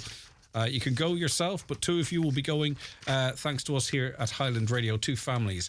Right, your voice, your community, a new Thursday feature coming up after the break. It's time for Vision Ireland Bingo on Highland Radio. It's Thursday, the 29th of February, Jackpot Day. You're playing for the jackpot prize of €8,800 on the pink sheet. The reference number is S4, it's game number 9. The jackpot number is 17. This number can come out in any position from the next 10 numbers drawn. And now, here are your daily numbers: 47, 56, 69, 43, 36, 31, 61, 37, 19, and finally 66. Phone your claim to 9104833 before 8 tonight, leaving your name, contact number and the name of the shop where you purchased your book, and we'll call you back the next working day. Get all your Vision Ireland bingo information at highlandradio.com. Relay for Life Donegal is calling. Register your team now for the 24-hour relay weekend on May 25th and 26th. Join us as we unite to fight back against cancer. Every step matters. Register your team today at DonegalRelayForLife.com. Relay for Life Donegal. We relay for those who can't, so gather your team and make a difference. At Michael Murphy Sports and Leisure, we know a good pair of trainers makes all the difference. Whether you're running marathons or training for your first 5K, we stock all the leading brands, including Asics, Brooks, and New Balance, with different styles and features to suit individual running needs. Call in store or shop online at michaelmurphysports.ie. Do you need a UK address? Save hundreds of euros on custom charges shopping online with Space Hub Dairy. We provide a full virtual address mailbox service for all your business and personal use. Save hundreds, possibly thousands, on custom charges with Space Hub Dairy. Call 048 71 87 8077 or online spacehubdairy.com for more details. Choose life. Choose fun. Choose not sitting at home getting bored. Choose something better. Something really fun. Choose Fundamania. Coming to the Brunswick Movie Bowl from March 1st. Choose regular, junior or family wristbands and enjoy some of Europe's top thrill rides. Choose fun for all ages. A legendary Fundamania event, 1st to the 17th of March. For details, see fundamania.co.uk. Rightio, some comments here. I have a 5-bedroomed house and decided to call for help to the Ukrainian war. I would rent out 2 of my bedrooms. I get €800 a month for 3 of them. So 3 bedrooms given up in the house, €800 a month. Yesterday, I went to renew my house insurance, €745. At the minute, I said, oh, by the way, I've got 3 Ukrainians staying with me. And she said, oh, that's a different story. So my house insurance renewal is now €1,980. So I called the group who I have the agreement with of hosting these Ukrainians with, and they said there was no additional funds to cover this cost for me. I didn't pay it and I'm wondering what to do. I can't afford to pay it and I can't afford not to. Can anyone offer me some advice? Okay, so this is a person that answered the call, gave up a few of the rooms. They're only getting €800 a month. And when I say only, they have to cover all the heating costs, the electricity costs. Now, it's, I presume, those living with them can contribute if they wanted to, but I believe they don't in this case. So because they're hosting these families, their insurance has gone up to €1,900, effectively €2,000, bar €20. And the people they have the agreement with to host the Ukrainians says, look, that's on you. There's nothing we can do about that. So that's bother shouting 3 months of the money. And that's just on one bill, house insurance. Anyone out there, any advice for this person? I would imagine probably starting to rethink, I don't know, but probably starting to rethink the situation. Right, we were covering the story of the blood room in Letterkenny University Hospital yesterday, and we're continuing to pursue that story till its conclusion. As you might know, the head of that unit has informed consultants GPs that because of a pressure on space, and it's only space, not staff or equipment, that they can't guarantee that all samples will be seen during their working day. And if the sample isn't analysed on that day, then it becomes unsuitable for analysis. This has created a lot of concern for people that are reliant on regular blood tests and what have you, be it cancer patients or whatever. I mean, it's a diagnostics tool, but it also keeps a track on certain things in your blood that are cancer indicators. And we certainly don't want to add to anyone's distress, but we can't ignore this story either. The powers that be were asked to provide extra space. Proposals on how they might do it were given to them, but to no avail. This caller says, I'm a cancer patient and I often get bloods done to see if I'm suitable for treatment. Does this news this morning mean my treatment could be delayed if my bloods won't be done on one day? Perhaps it does. Right, I'm going to quickly take this out break to clear the decks for our next item. It's, as I mentioned, your voice, your community. And we have a couple of guests in studio, 2 members of our community and their own as well. That's coming up after these 2 minutes. Watch the show live now on YouTube, Facebook and at highlandradio.com. Choose life. Choose fun. Choose not sitting at home getting bored. Choose something better. Something really fun. Choose Fundamania. Coming to the Brunswick Movie Bowl from March 1st. Choose regular, junior or family wristbands and enjoy some of Europe's top thrill rides. Choose fun for all ages. A legendary Fundamania event, 1st to the 17th of March. For details, see fundamania.co.uk. Acres payments land in farmers' accounts. For more in your Irish Farmers Journal, here's Paul Mooney. Over 20,000 farmers to receive key farm payment this week. Hogget prices hit record high. Beef finishers losing close to €200 per head in autumn stores. Full reaction to EU nature restoration law. Milk price top-up for Arrivo suppliers. Beef and sheep farmers lose out on trade deals. Plus, we hear from 3 farmers devastated by TB outbreaks. All inside the Irish Farmers Journal. You cannot afford to miss it. Hi, Paddy here at Shane Conley Cars in Donegal Town. Are you looking to upgrade your car? With Shane Conley Cars, you'll find makes and models for every budget. Great finance options, and we also accept trade-ins. Check out ShaneConleyCars.com or call in to us at Shane Conley Cars from Lonaher Road, Donegal Town. Have you discovered the Donegal Boardwalk Resort Restaurant yet? Open every Wednesday to Sunday. Take leisurely strolls along the boardwalk and treat yourself to light bites, hearty lunches or comforting dinners. Complete your stay in our cosy lodges. Explore more at donegalboardwalkresort.ie. Unwind, dine and savour the moment at Donegal Boardwalk Resort, Carrigart. Despite low temperatures and high energy costs, it's important everyone stays warm and well through the colder months. It's also important to understand that saving energy where possible saves money and helps reduce the impact on our climate.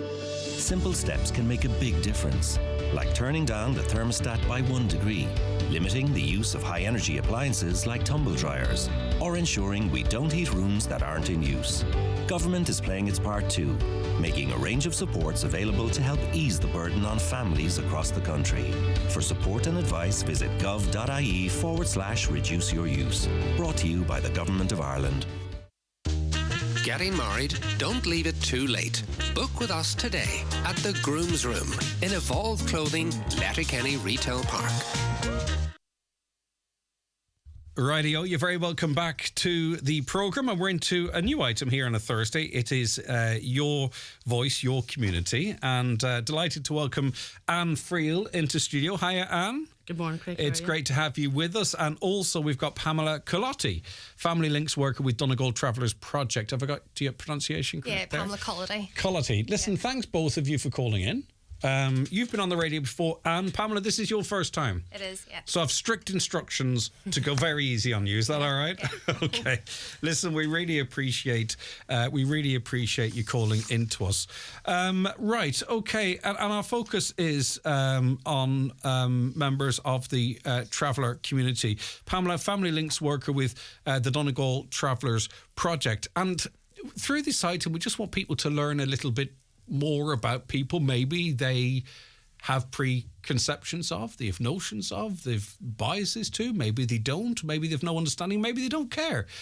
So we want to use this Thursday afternoon or this Thursday morning to sort of learn a little bit more. Pamela, talk to us a little bit about your early life. My early life. Yeah. Okay. So I suppose my early life, growing up at school, I suppose it was a place I didn't really feel like, I suppose a sense of belonging per se. So when I was 15, I had just completed my junior cert, and I left school. And I suppose I didn't really like growing up at school, like that, when we were younger, there was a lot of racism and discrimination, and look, do you know what I mean? It's nothing new, really. So I suppose, those years were a bit difficult, but of course, there was loads of good times as well too, family, in our culture, family is very strong, very close, so we did have that, which was great growing up. And did you have friends in the settled community, or did you always feel outside of it? A lot of the time I would have felt outside of it. I did have friends, but they were normally from other cultures. I did have friends within, from the South community as well. But the kinship was other minorities? Yeah. When I was very young, my closest friend actually would have been from another minority, Yeah, okay, interesting. And you left school at 15. Was it at 15? We're so young at 15, aren't we? But was it like, did you feel you had to, or did you feel that was what would make you happy? Or I'm just trying to put myself in the mind of a 15-year-old Pamela, and ambitious, but at the same time, is this, will life allow me to do maybe what I want to do? How did you feel with that decision? Yeah, well, I suppose, like I said, I didn't really like school, so for me, I couldn't really wait to get out of there. I left at 15 too, so we'll tell no one that. Okay. So I couldn't really wait to get out of there, but like that, I was ambitious and I did want to do more with my life, but it was never something I felt that I'd ever really achieve. Mm-hmm.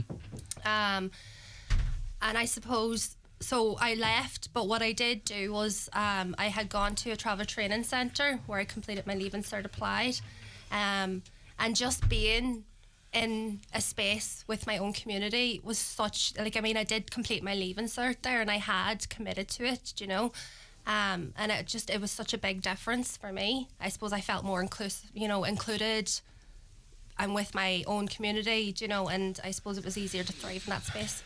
Third level? Yes. So third level, as you know, I've only just completed. And congratulations, by the way, very significant. Yeah, so it took me many years to get there. But after I completed my Leaving Cert Applied, I didn't go back to school or into any third level education. So I came away from that and I became a mum at 20. But a few years after I had my baby, Donegal Travellers Project had got in touch and they had women's groups. Mm-hmm.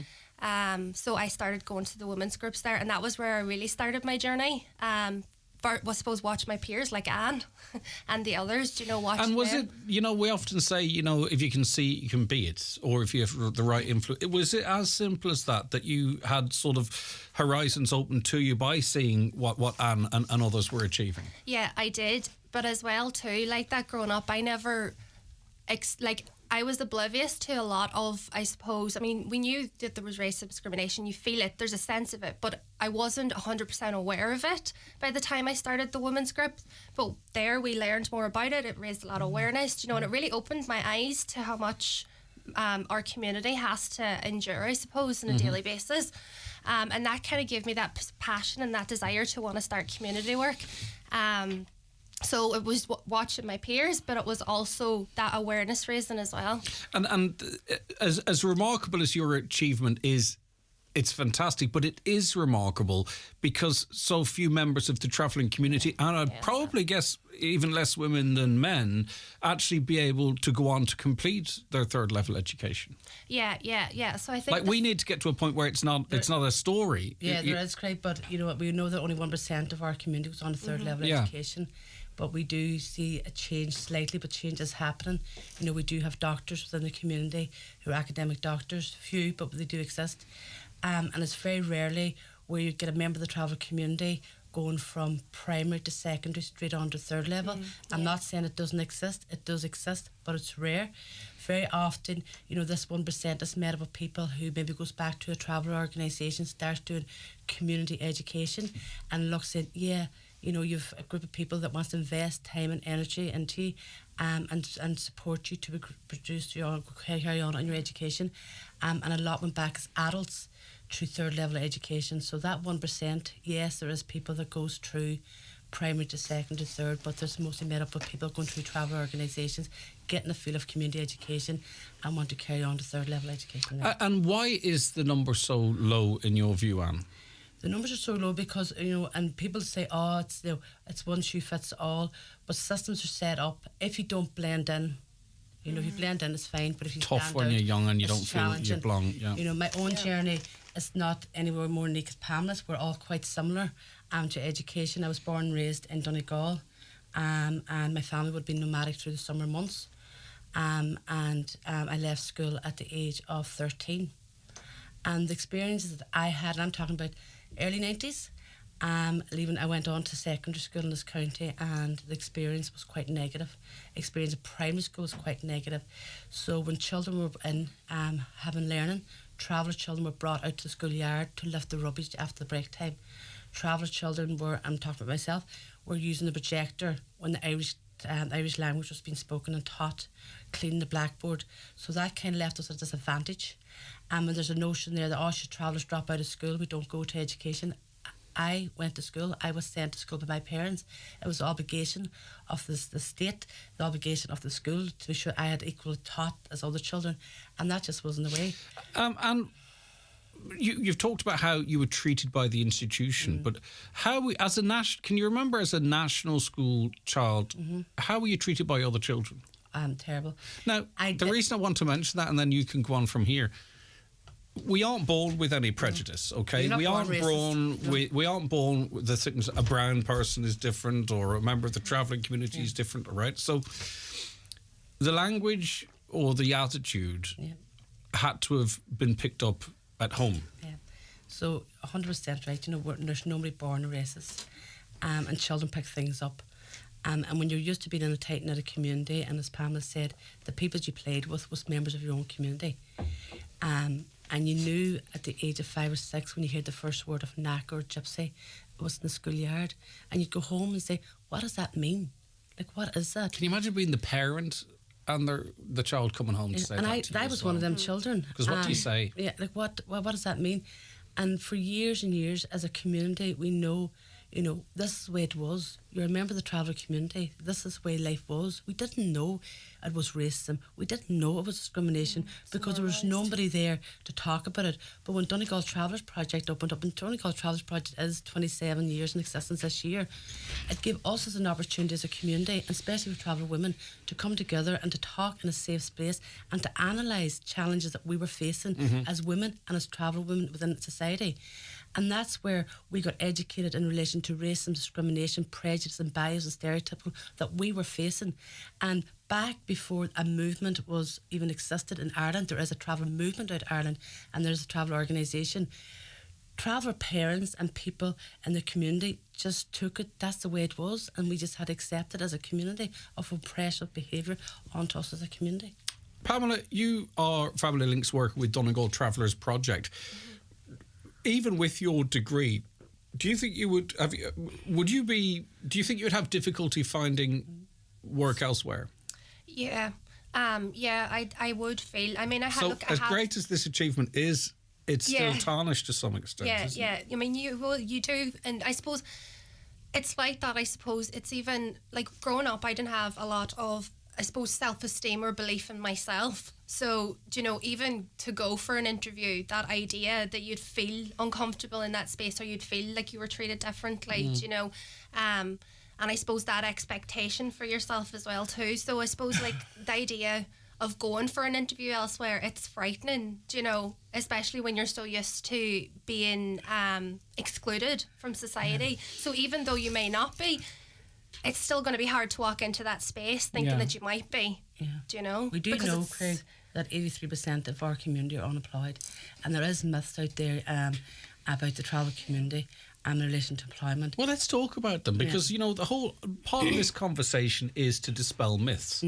Right, so some of the myths would be... We're lazy. Well, I'm not saying I'm copying what you've said. Well, don't get me in trouble here. No, but my point is that, you know, no interest in education, unemployable, disproportionately responsible for crime, that type of stuff. Even in recent conversations, you can kind of hear... How do I describe this? Sometimes when warnings are being put out, it feels like we're talking, not by me, it feels like in a roundabout way we're talking about the travelling community. Does that make sense? And this is maybe from people that should know a little bit better, do you know? So, but if you those myths, talk about those myths. You know, the reality is, you know, as a community, you know, and the travel community in Ireland, you know, we are indigenous to this country. And, you know, the experience of racism and discrimination still exists for many travellers. For us, things are changing, yes, but that is still the lived experience of travellers. And you have to, you know, acknowledge, and for society to know, I'm not saying all society are racist and discriminatory, because they're not, but there's still the experience. If you look at inequalities experienced by travellers, look at the suicide rates our community we'll experience. Get into that because also life expectancy. But back to employment, 84% of our community is unemployed. And research has been done with the Community Foundation of Ireland back in 2017. So they surveyed a number of travellers and they surveyed a number of non-travellers. And 83% of employers said that they would not employ a traveller. What percentage? 83%. And then you talk about Pamela qualification, about getting a job, and then 75% said they would not work with a traveller. Now, that's not research we done as a travel organisation. This was the Community Foundation of Ireland's data, and they're quite shocking statistics still. You know, I know it's 6-year-old, that is the lived experience. So this notion about travellers of getting employment, and if you look across Ireland, you know how many travellers in our organisation in Donegal, we have 30 staff in DTP, and 85% are members of the travel community in professional jobs, funded through different departments. Across Ireland, there's 27 primary healthcare projects set up, and we've one in Donegal that are made up of members of the travel community out working in the area of health. Travellers want to work, want to get educated, but there's a notion out there that we don't. And having a school where you if you don't blend in, but if you stand out, it's not a place for you, which is unacceptable in this day. If there was a study done, and it found that 85% of employees do not want to employ someone with a disability, there would be outrage. There would be because you would say, well, why not? You know, you'd be, well, what is the issue there? That's completely unacceptable. Yet it's important we have studies like that, but that's a percentage that really needs to be challenged. There's something seriously amiss there, because obviously a lot of it's perception. It can't be all experience, because it's 1.5% of the population's members of the travelling community? Yeah, over 1%. Just over 1%. It's less now than the Ukrainian population. Yeah. That's how small the population of the travelling community is in Ireland. So a lot of it's perception. It can't be experience or reality, because there simply aren't enough. And there is things that there is an organisation. We've an employment officer who is a member of the settled population, but also a member of the travel community, and they're funded they work under the local development company, but based in DTP. And there is things is changed slowly for individuals, but we need to look more than individuals, you know, of creating opportunities, employment and training, and that is working well. And many people benefit from that service, but we need to look more of a collective, what is going on as a collective, as a group of community. You know, over 40,000 travellers living in Island Ireland, what is going on, and make change as a collective level. There is good work going on in relation to employment and travellers going into different like safe passes and getting lorry licence, and they are positive elements. But there needs to be more investment into looking at travellers and employment. There's something I kind of want to tease out here, and I just wonder if maybe, Pamela, we've learned a little bit more about ourselves over the last number of years, and maybe, you know, members of the travellers community might be saying, well, we told you so, in that we are seeing an awful lot of certain types of language and discrimination against many, many different groups now. And it seems to be okay to say it out loud, right? And I just wonder, does that really reflect on us as a society that it's not necessarily discrimination against travellers, and that's not in any way to diminish that, by the way. This is just a question. But really, it's if you're not settled, white, man, straight.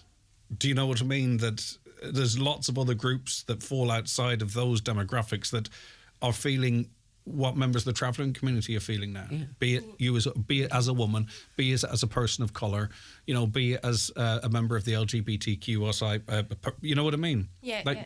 Do we have a problem in this country actually with anyone who's not Indigenous, Irish, settled and white? Well, I think we have, because just when you talk about that, the reality of, you think of the 10 grounds under the Equal Status Act, at the moment, Donegal Travellers Project and then the Culture Platform has formed together, and we've created this group of Donegal Network Against Racism, and that is a group of different ethnic minority groups coming together to look at the challenges faced by ethnic minorities in Donegal. There's a notion in Donegal where race and discrimination doesn't exist, but that's not the lived experience of ethnic minority groups, including travellers and the Roma community. And this group will look at being strategic around challenges faced by ethnic minority groups in this county, but also we're looking, Donegal Travellers Project does have an initiative called the Intercultural Training Team, where we do interculturalism and anti-racism work, and this is what broadening that. So we will look from even different ethnic minority groups will become trainers. We're looking to do a number of campaigns through Social Inclusion Week, but also even into the local elections, and that will be a strategic forum. And I don't want to be negative in relation to that, but just to sort of tease out my point a little bit more, you've talked of how few members of the travelling community are can find work, right? But we'd have, say, another minority of immigrants into the country. They could be black or wherever they're from. They're working throughout healthcare. They're working in all many of the factories that we have around here, or call centres, whatever it might be, and yet they're starting to see an increase of discrimination against them. And it you just wonder, where are we at, and how tough that journey for the travelling community might be when we've got another minority who are, more integrated in society, you could argue, and they're actually seeing an increase in discrimination. Does that make sense, Anne? I think so. Or Pamela? Yeah, I think social media has a lot to do with that as well too. If you look at the far right and social media and stuff like that, there's a lot of negative I suppose media and stuff. I see some of the words that you use casually used in those circles, derogative terms for members of the travelling community. So it's just like. But if you look at the experience of black people and look at the IPAS centres, look what's been happening around Ireland in relation to burning of buildings. Yeah. For me to sit here and talk about the experience of black people would be unfair. But what I can talk about is about human rights and equality, and people from other ethnic minority groups have challenges. But when it comes to the travel community, there's an acceptance of subtle racism. I don't discriminate, or I'm not a racist, but and for us from the traveller community, there is no hierarchy of people who experience oppression. It's about working together in solidarity, and we do that through the Intercultural Platform, and it's building on that as a movement of people who experience similar challenges with living in Irish society. Mm-hmm. Yeah, but it just seems, and it's not unique to Ireland, the more, and this is not to judge everyone with the same, this is not to say this is reflective of all society, but the more sort of nationalist a country gets, and we've seen it right across Europe, it means that the more discrimination and what have you that we tend to see. Now, I'm not saying that's countrywide, but so Pamela, talk to me about your culture. What do you feel? What do you love particularly about your culture, or just to sort of help us understand your life as a traveller woman a bit more? Yeah, well, I suppose I'd have to say the thing that I love most about my culture is family. It's definitely that sense of family, that closeness. We're all, we're very, very close. Family means so much to all of us. I love our shared history as well, and our heritage. When we go back, we all have a shared history of nomadism, music, storytelling, especially storytelling. Travellers weren't, there wasn't great literacy and stuff, so storytelling was such a big thing. A lot of it was, and it was passed down through word of mouth. Yeah.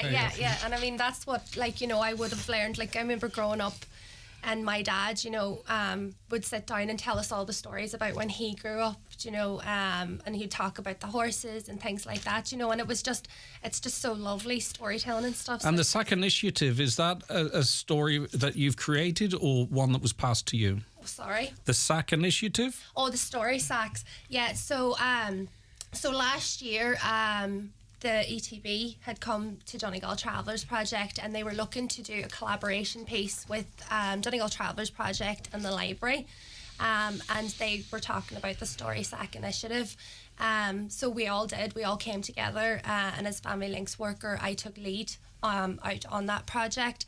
Initially, when it started, you know, the idea of it was to create an inclusive space within the library, you know, where traveller children could go in and feel that there was a space for them, you know, that spoke about their culture, their history, their heritage, but also that other children could also learn a little bit about, you know, traveller culture as well. And as well, they wanted to build on their literacy as well. So we started out and we had 19 women in total. So we had 11 in South Donegal area and we had 8 in Letterkenny. So the ambition was to develop a story sack, one non-fiction book and a fiction book. So they did, and they had very little time. They had 7 weeks to do this book, and they did absolutely amazing. So for the first 5 weeks, they talked about their own stories and stuff like that, and they made their non-fiction book, which was specifically, you know, unique to them. And then on, I think it was week 5 or so, they all came together with their individual stories and created a children's storybook from that. And it went into the sack along with toys, puzzles that, you know, represent the story, but are also, you know, that have cultural aspects in them as well that children can play with when they open these sacks. So they're absolutely amazing. They were launched in November. They were launched in Letterkenny Library and Ballyshannon Library. So the story sacks now sit in Letterkenny and they also sit in Bundoran. But it got much bigger than that, which with the women and ourselves hadn't expected. We got nominated for a National Aontas Award, which is going to be next week now on the 8th of March. So fingers crossed that the women, that I bring the award home to the woman. Yeah, so it got much bigger. We have I duplicated 20 sacks and they kind of have gone out around to different organisations. 3 of them as well are in the other 3 big district libraries in Donegal. Donegal County Childcare Committee, they had bought 200 copies of each book, and they have been getting them out across all the early learning year services, which is absolutely fabulous as well too. So it's great to have children's storybooks there for that age group that represent our represent our culture. But yeah, so, you know, I suppose I felt it was like when the ETB game came, like I just thought this is a great initiative. You know, it's storytelling, it's right up the street, it's our culture, it's, you know, travellers love to tell their stories and love to talk, and you really did get a sense of that when you were in the room with the women. Do you know, they loved telling their stories. Well, it's hard not to with your enthusiasm. I mean, you would drag a story out of a stone, I think, Pamela. Some messages coming in. Leah Friel, well done, Anne and Pamela. Molly says, great interview with these two, especially wee Pamela. Which that gave me a giggle too. I'm glad you got that as well. It's great to hear 2 members of the travelling community speaking. Anne Freely studying a master's and a fantastic role model. DTP turn great women accredited courses that proves there are opportunities like Pamela, and they have the opportunity to move on to 3rd level. 2 truly inspiring women. Great to see Pamela and Anne this morning. Well done on all you're doing and continuing to achieve for travellers and for all ethnic minorities across the county. Well done to Pamela and Anne speaking for our community. I hope to hear more of this from those brilliant women. Great show, listening to 2 inspirational women on the show this morning. Congratulations, both of you, on your recent academic achievements. And just referencing what Pamela said, Anne, about culture and celebrating a culture, there's a lot of people are threatened that they believe Ireland's culture is threatened by other people celebrating their cultures, and the traveller culture is the Irish culture as well, but some would try and separate and feed that out. I mean, are you of the view, Anne, that, you know, we need to have space for people, obviously, to integrate and live in Ireland, but also to be able to freely and comfortably, celebrate and talk of their culture without it being seen as almost anti-Irish or something along those lines. As a negative term. And then very often we're asked, what is travel culture? And culture modernised with time, like Irish culture, and travel culture has done that. We're placing ourselves as an organisation in this county. Travel Prize coming up for coincidence. When's that coming up? It's the national one is the 20th to the 27th of May, and then the local one is on the 27th to the 30th. And what we're doing, we're bringing the Living History Project to Donegal Town. And we're working with the arts and culture arts worker in the Donegal County Council, and we're looking to have the Living History Project, which highlights the historical ways of living with the traveller community, the heritage, the culture, and that will be on display for members of the public on the 30th in Donegal Town. And even working with Donegal County Council, the arts and culture arts worker there, it shows you the collaboration work, and we're looking forward to that happening in that area. There's a number of events coming up over the next couple of weeks as well. But relating to our culture, we are Indigenous to Ireland. People shouldn't feel threatened because people have their own culture. We've different religions and different religious groups in Ireland, and always had, and people shouldn't feel threatened. But it's just to respect our culture. We live in a community where we face a number of challenges. We want to live, we want to strive as a community, we want to get educated as a community, we want to ensure that our children has the same equality of outcomes and equality of access. And this is what the Travel Organisation is about. We're a human rights organisation, and we're working towards achieve that as well. But a big step in that direction, I think, regardless of anyone's background or culture, is an understanding and better integration, be it in the workplace, and we've seen that the hurdle that would have to be overcome for that, but also just in general society. It's a couple of years now, I don't know, with COVID, everything's thrown out in terms of timelines, that Ireland granted ethnic minority recognition to Irish travellers, and I think that was seen as sort of this new dawn. Not an awful lot came following on from that, really. Yeah. And, that was a historical day for the traveller community, and it didn't happen overnight. This was a movement, the traveller movement, lobbying and advocating for the recognition of travellers' ethnicity. But what it did bring, it brought a sense of pride and identity, especially to our younger generation, because it's not easy being a member of the traveller community living in Irish society, especially a young person. Did it bring a sense of belonging as well? A sense of belonging and a sense of recognition and a sense of pride, and identity to our community. And it will take time. It will take time for such a marginalised community to see the impact in that in the future. But that will take time, Craig. Yeah. I would certainly see now with my daughter growing up, I would certainly see that sense of belonging, that pride, compared to when we were younger. Like, she's very open about being a traveller. Do you see her future being brighter? I would have to say I definitely do, and that's what I suppose that's what we're here to do. That's what we hope to achieve, is to try for that. Yeah. And the reality of it is, back, when I grew up, people didn't question the system. The system was, this is the way you were treated because who you were. This is going back to the cleaning the projectors, the blackboards, the cleaning the yard as a child. Yeah, so I have 4 children, and they're all adults now who's done quite well in education. One's a doctor, and a lecturer, an academic doctor in social health out in ATU. I've got 3 daughters that went through, 2 of them went through and done their degree in health and social care in ATU. I have one daughter who is dyslexic and didn't want to go through 3rd level education, but I was support, and she went through community education, and she's a qualified healthcare assistant. But that didn't come because I wanted it. This came because we wanted to pursue our children, to make sure they had a good future ahead, but there was challenges. And because myself... Yeah, but they had you, Anne, as well, too. I was going to say, like, come here. Don't do yourself a disservice here. They had you there, Of course, but if that was 30 years ago and the teacher or the institution said, this is not the right place for your child, our parents would have took that and said, right, they're the experts. But there was challenges for my children when they were growing up within the education system. There was challenges around getting employment. The words gypsy knacker existed. but they were barriers that we had to overcome. And I think it was because where me and my husband was placed, we were working in a travel rights organisation. We knew how to challenge it. We stood up and challenged it, and that's what gave them the will to the pathway to move on. But there's monies. But you're also too with the path that you've created, and then with your influence on Pamela, and Pamela being obviously a very strong, independent woman in herself, and then you passing on that down to your daughter. You can see how things can change. There is definitely. You know what I mean? So.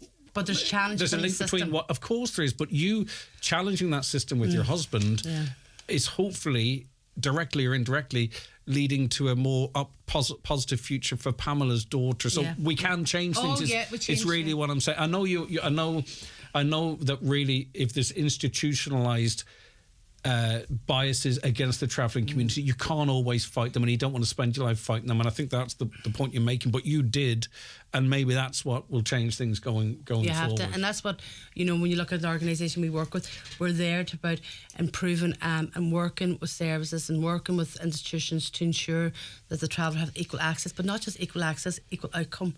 And we know that's not the case across a lot of measures in the Irish society. I could easily said, as a mother, to my children when they were coming home, maybe upset or saying this happened to them, right, that's it, I'm taking you to education. So people think when you go through the education system and you succeed, things were okay for you, no matter they weren't okay. Yeah, there were a lot of challenges and a lot of barriers. Exactly. Yeah, we have to. We have to. If it's there, talk of the positives, but not paint an unrealistic reality either. There's lots of other things that we could have gotten into, but we do speak about them quite regularly here on the show. We wanted really just to hear from you, Anne, and you, Pamela, and whatever you wanted to talk about or how you ever wanted to talk about it. Really appreciate it. We've had a really positive response coming in on text and on our social media as well. So Anne Friel, Assistant Manager, Primary Healthcare Coordinator with the Donegal Travellers Project. Thank you. Thank you very much. So much. It's been lovely having you. And Pamela, you were supposed to be the nervous one, were you? I don't know what they put in the tea across the road. If this is nervous, I wouldn't like to see you when you're confident. But really, that's my roundabout strange way of saying you were fantastic, Pamela. Thank you very much. And you much. did really, really well, and we really appreciate it. Pamela Colletti? Colletti, Family Links worker with the Donegal Travellers Project. The SAC initiative, everything crossed, fingers, eyes, toes, the whole lot. Hopefully you'll bring it back home. We really appreciate your time. Best wishes to you and your family going forward. And Anna, again, thank you so very much indeed. Okay, that was your voice, your community, and those were the excellent Anne Friel and Pamela Colletti. See, by the fifth time you're on, I'll have it down to a T. All right, we'll be back with more after these. Choose life. Choose fun. Choose not sitting at home getting bored. Choose something better. Something really fun. Choose Fundamania. Coming to the Brunswick Movie Bowl from March 1st. Choose regular, junior or family wristbands and enjoy some of Europe's top thrill rides. Choose fun for all ages. A legendary Fundamania event, 1st to the 17th of March. For details, see fundamania.co.uk. We're driving the Citroën C4X on Dublin's most speed-bumped road, as voted by an online poll, to test Citroën's progressive hydraulic cushion suspension. The music is coming from a vinyl record playing on a record player set up in the back seat. Here comes a speed bump. Let's see if this record skips. Perfect. Went off without a scratch. Book a test glide in a Citroën today.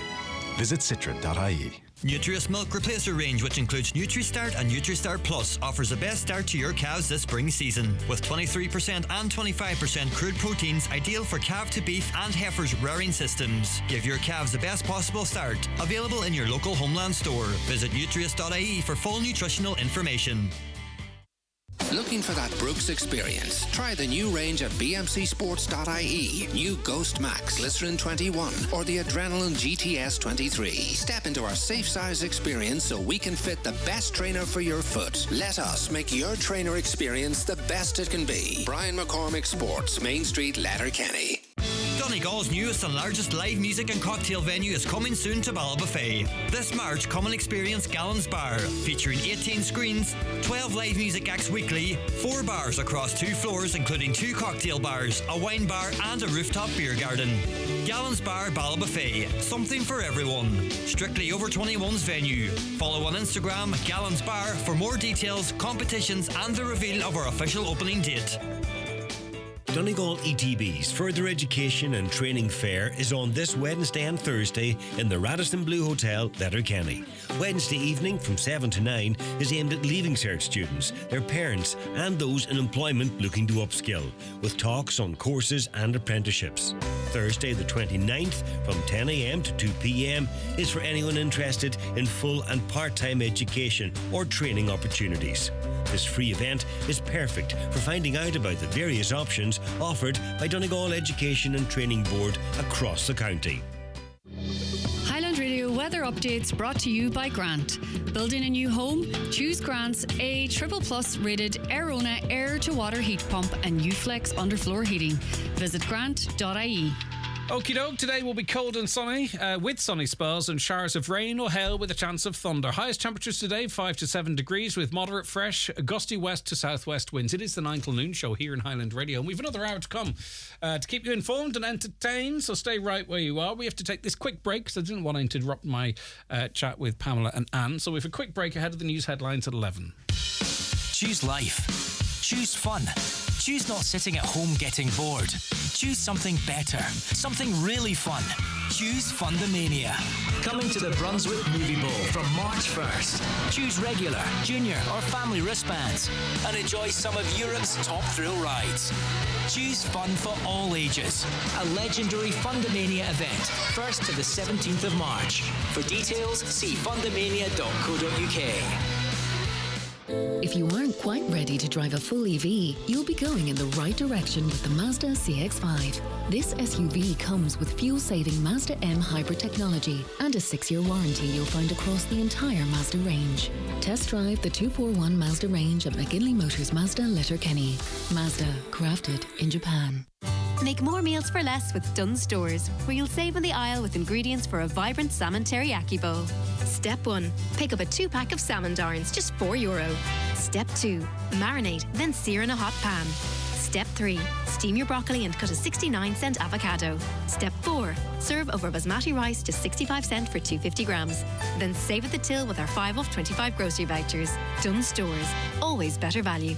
Terms and conditions apply. Voucher can be used on next in-store grocery shop for €25 or more. Derek Ryan returns to the Abbey Hotel, Donegal Town for his weekend of dancing on Friday 1st, Saturday 2nd and Sunday 3rd of March. Joining Derek will be some very special guests: Olivia Douglas and Keelan Brown on Friday night, and Robert Mazzell and band on Saturday night. Barry Kerwin and Eilish McBride will join Derek for an afternoon family dance on Sunday. That's Derek Ryan's weekend of dancing at the Abbey Hotel, Donegal Town. Friday 1st until Sunday 3rd of March. Pay at the door for each dance. Donegal ETB's Further Education and Training Fair is on this Wednesday and Thursday in the Radisson Blue Hotel, Letterkenny. Wednesday evening is aimed at Leaving Cert students, their parents and anyone looking to upskill. And on Thursday from 10, it's for anyone interested in full and part-time education or training opportunities. Join me, John Breslin, on Around the Northwest, live from the fair on Thursday, as we find out about some of the many options available in more than 100 venues across Donegal. That's this Thursday, live from Donegal ETB's Further Education and Training Fair in the Radisson Blue Hotel, Letterkenny. Okay, coming up after the news at 11, we're going to chat to Michael McDougall, who is advocating a no-no in next month's referenda. But first, let's get a news update. And at 11 o'clock, it is Good Morning to Michaela Clark. Thanks, Craig. Good morning. Next week marks the first step in the delivery of a game-changing project for Letterkenny. Demolition works are set to commence at the former ESB site in the town between Pearse and Port Roads in the coming days, which will make way for a major innovation and business centre.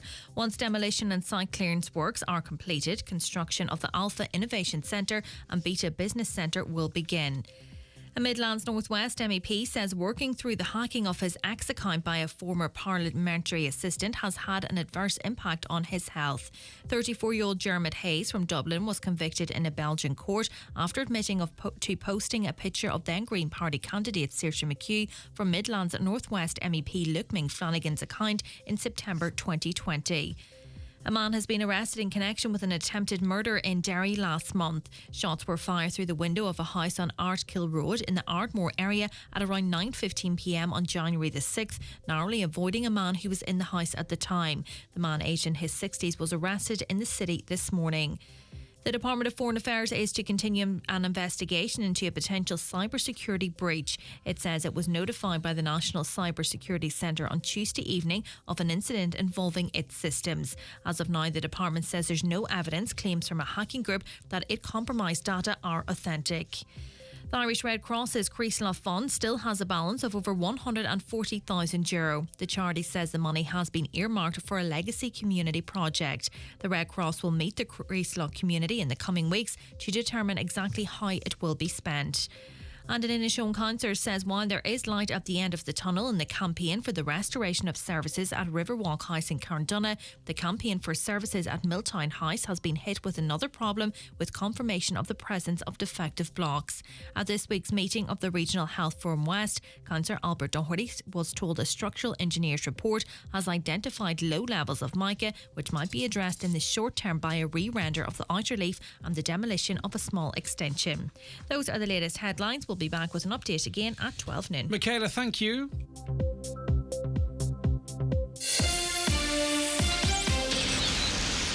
If you're not with Uno Energy, chances are you're paying more than you need to for your electricity. As Ireland's newest energy provider, we offer Ireland's cheapest electricity rate, saving our customers up to €500 per year. So if you want to pay less for energy, simply pay a visit to unoenergy.ie and sign up for big savings with smaller bills. With Uno Energy, you just know. Uno Energy fixed discount rate EAB €1415. For T's and C's and rates, see unoenergy.ie. Suppliers' pricing may change. Right, thank you so much for all of your comments that have been coming in so far this morning. John in Carragart, not all people are racist to the travelling community. Is there a risk that they too show racism by default by thinking we're all racist towards them? I don't know, and I suppose we could argue the toss backwards and forwards. But really we have to find a way forward. Both Pamela and Anne are inspirational and great for speaking, not just for the travelling community, but for every community. A big congratulations and well done from Margaret McAteer. And on it goes. Greg, give them ladies of Slot and Highland excellent talkers, and no doubt they'll give the listeners in Radioland plenty of food for thought, and maybe at the same time change stubborn mindsets. Keep going, ladies. You're fantastic. That comes in from Gary there. Right, now we're joined on the programme by Foma Taoiseach, Minister for Justice and Attorney General Michael McDowell. Good morning to you, Senator. Thank you so much for joining us. I do appreciate your time today. Good morning, Greg. Thank you.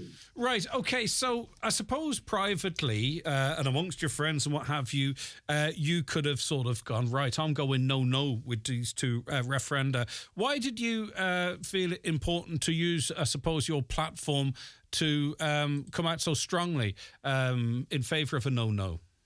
Well, I believe that the two proposed referendums are going to be seriously damaging to Irish society in two different ways, and I'll explain them to you later. And I believe that, you know, what happened in the Dáil and Shannon was disgraceful. They were rammed through in 3-hour debates, and the government, which said before it started this process that it was going to be open to amendments, it put down motions which are called guillotine motions, which effectively prevented any discussion of any amendments to their proposed wording. And these two amendments, the 39th and the 40th amendments, are going to have very serious effects in the future for Irish society and for the legal rights of Irish citizens. And, you know, it's about time that the other side of the story was explained to people.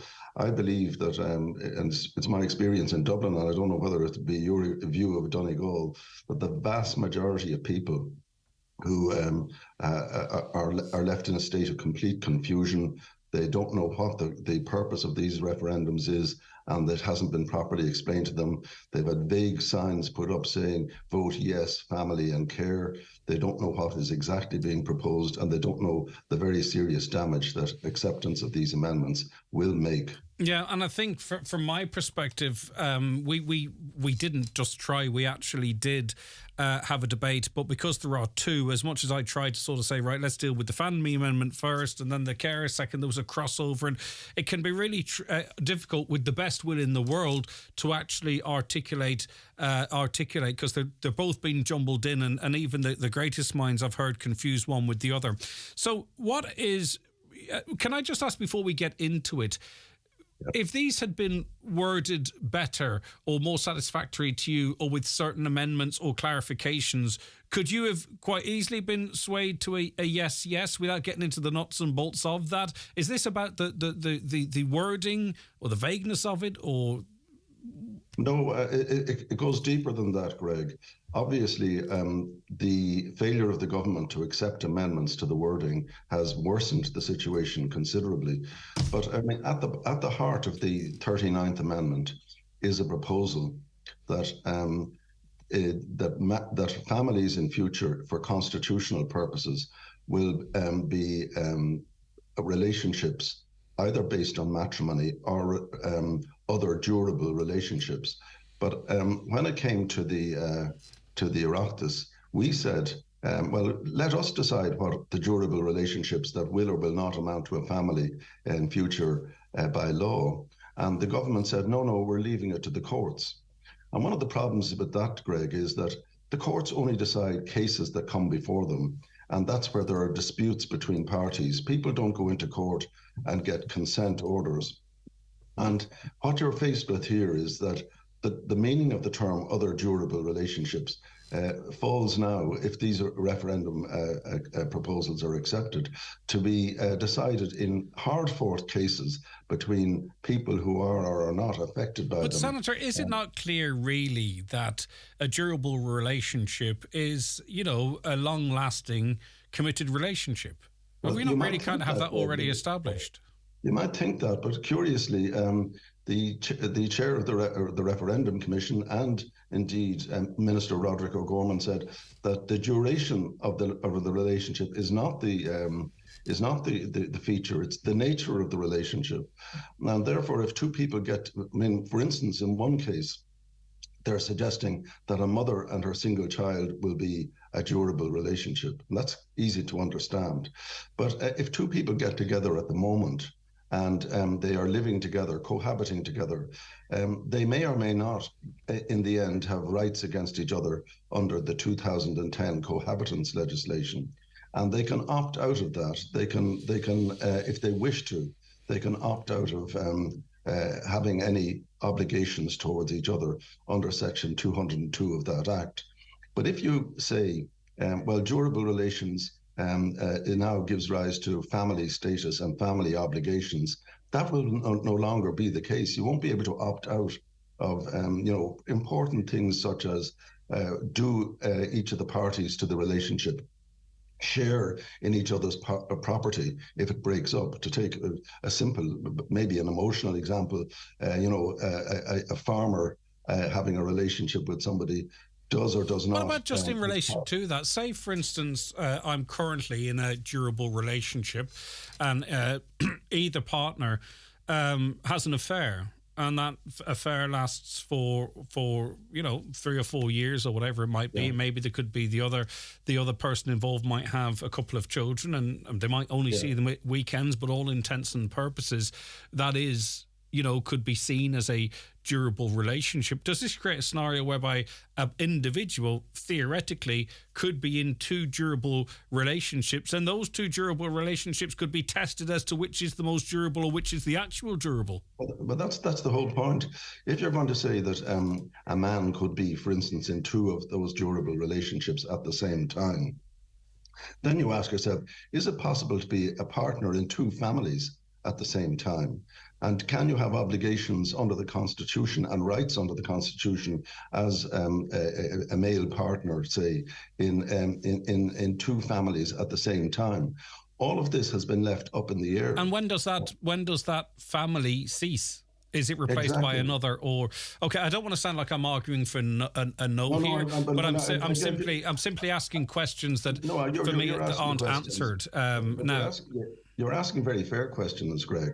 And I mean, for instance, if I and a woman get married, we at the moment, and this will continue to be the case, we can only end our marriage and by going to court and getting a divorce. And the Constitution says that we must get a court order, and the court is prohibited from giving us a divorce unless both of us are properly provided for and any of our dependent children are properly provided for. But in, quote, other durable relationships, unquote, there is no exit mechanism except somebody walking out the door or somebody dying. If they break down, there is no way of going to court to say this relationship has broken down. And I mentioned earlier, that cases are only decided in courts where there's a dispute. Who will be the parties to such disputes? Will say some women want to claim that they are a family and are entitled to family rights against the wishes of their cohabitant male partner, or vice versa. Now, under the existing law in relation to cohabitants, most people don't know this, by the way, but since 2010, cohabitants have to be two adults in a committed and intimate relationship. That's what the Oireachtas provides. And then it goes on to say that qualified cohabitants means cohabitants who've been living together for 5 years, and or alternatively, cohabitants who've been living together for 2 years and have had a child. Now, that's not the basis on which the new phrase has been put into the Constitution. Durable relationship has no constitutional meaning, like it does under the 2010 Act. So, Senator, what is a family then? So, if a durable relationship is formed, and say the man in this case enters the life of the woman and she's got 2 children. Yeah. What is the relationship between that man and those children as a durable relationship? If durable relationship means family or is interchangeable or there's a crossover, and then if they exit that, however you might exit that durable relationship, because there's no real way to sort of determine that. I'm just curious as to, in terms of family law and all that type of stuff and rights and access and stuff, does that mean that if 2 people get together and there's a blended family or whatever it might be, what is the responsibility or relationship between the adults and the children, and particularly the children of the other partner, in that going forward, and when does it cease?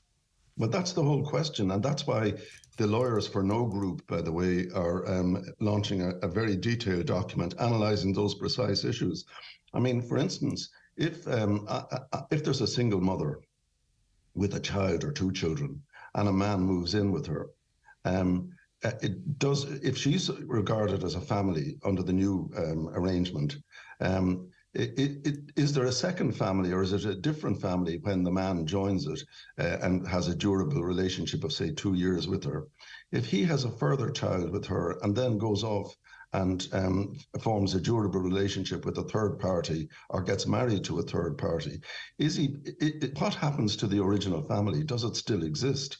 None of these issues are in any way provided for in the well, what happens now, though? What happens in that scenario you've just given? What is the scenario now? I mean, he is with someone else. It would be logical to say that, whether legally or not, that the first relationship is broken up. He's taken up with another person. And the first relationship then ceases, and the original family returns to the makeup of the mum and the child.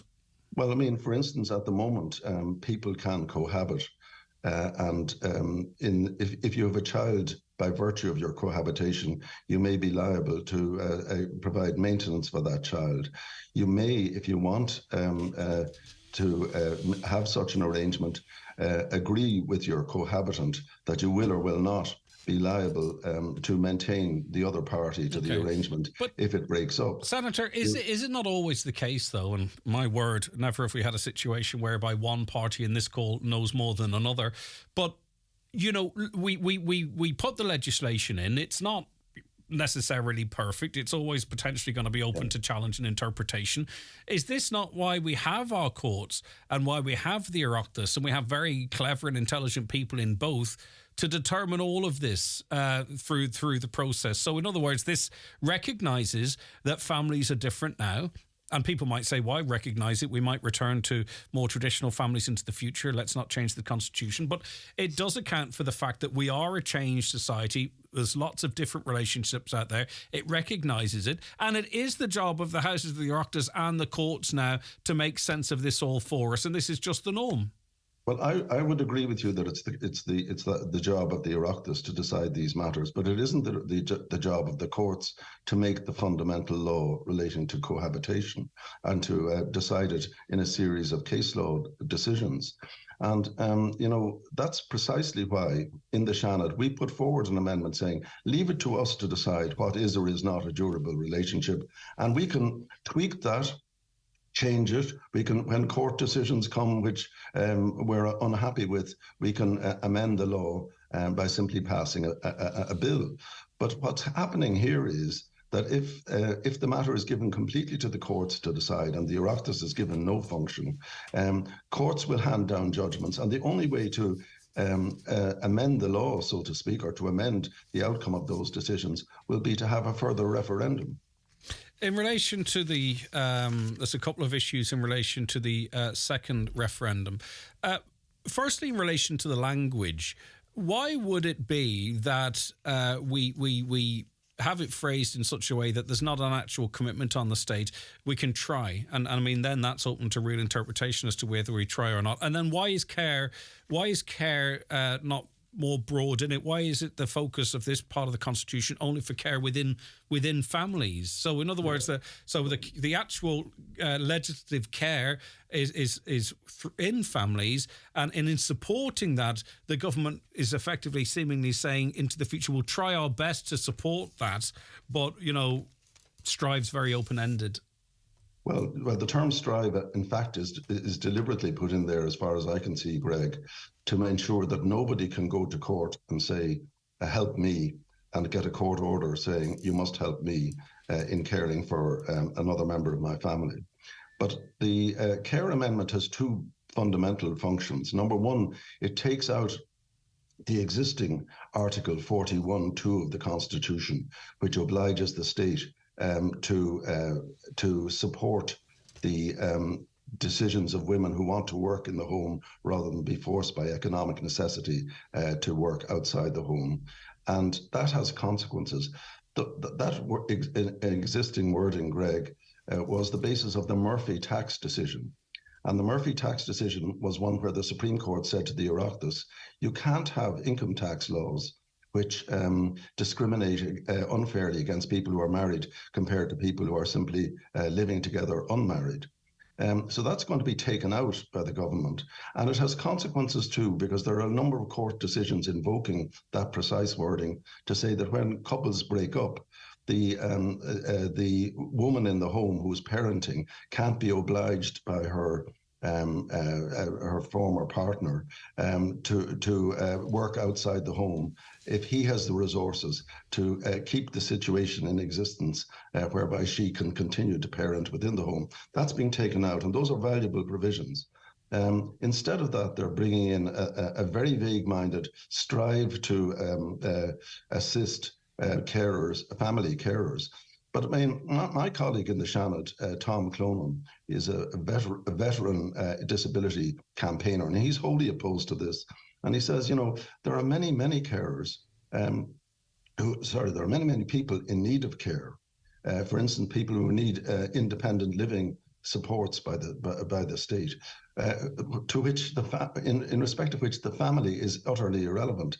Either the family isn't in a position to help them, or they are not in a position to avail of family help. And as people get old, particularly with disability, and there aren't family carers for them for one reason or another, this particular amendment is of absolutely no use at all. It's being inserted, Greg, in the fundamental rights chapter of the Constitution, but it gives absolutely no enforceable rights to anybody at all. Okay, but then it seems pretty useless. So is it not then at least an advantage that people like myself, who raise children on my own for a considerable amount of time, that I'm recognised equally, that I'm as important as a woman in the same position? Well, the courts have said frequently that the reference to women in the home, and their work in the home in the Constitution is not to be interpreted as saying that men don't have duties and rights in respect of the same kind. They were saying that this was a special protection for women, and it is a special protection for women because even though, I mean, I don't know about your personal situation, Greg, but the vast majority of parenting obligations are discharged to a larger degree by women. No, for sure. I don't disagree with you in that.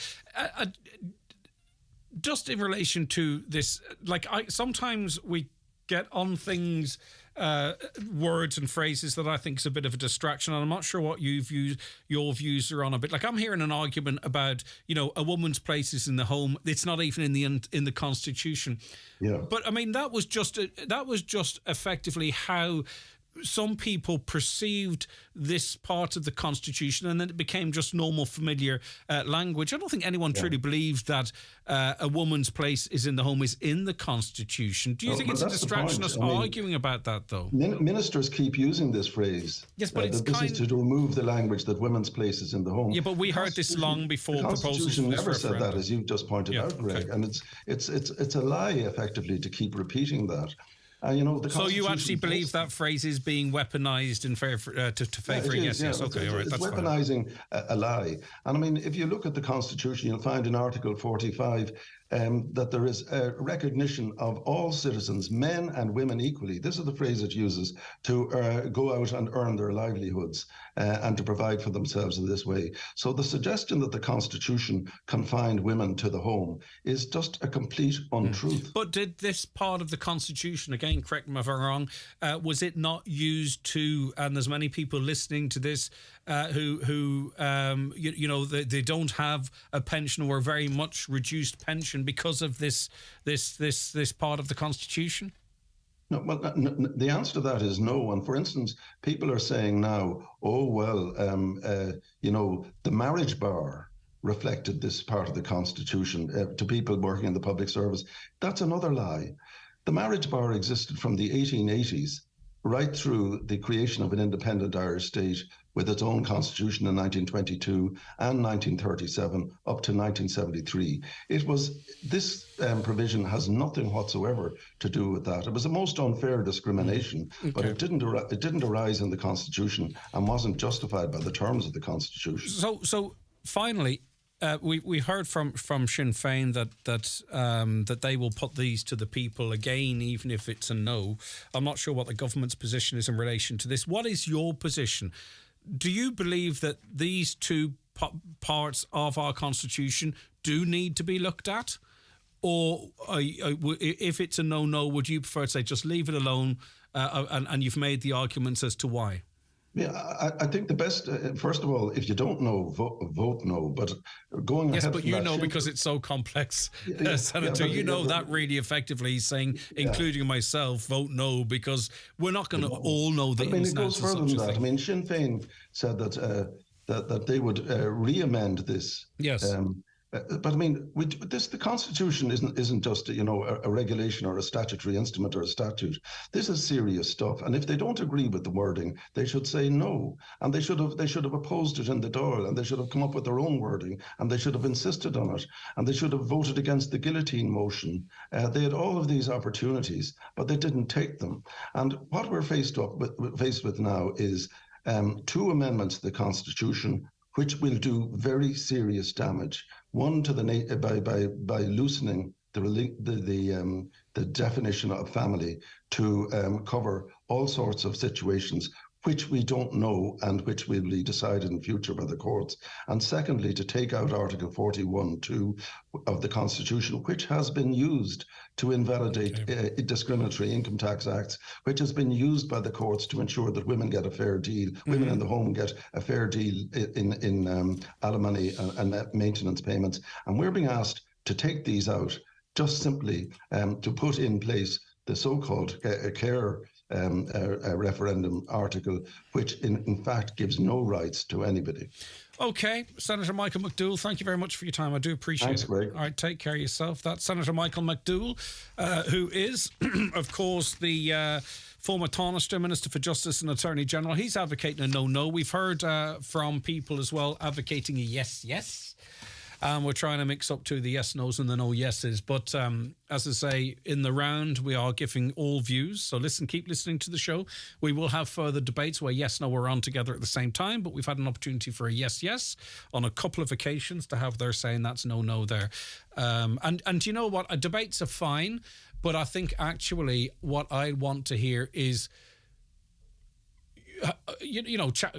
conversations that are challenged, like, in relation to no, but also in relation to yes.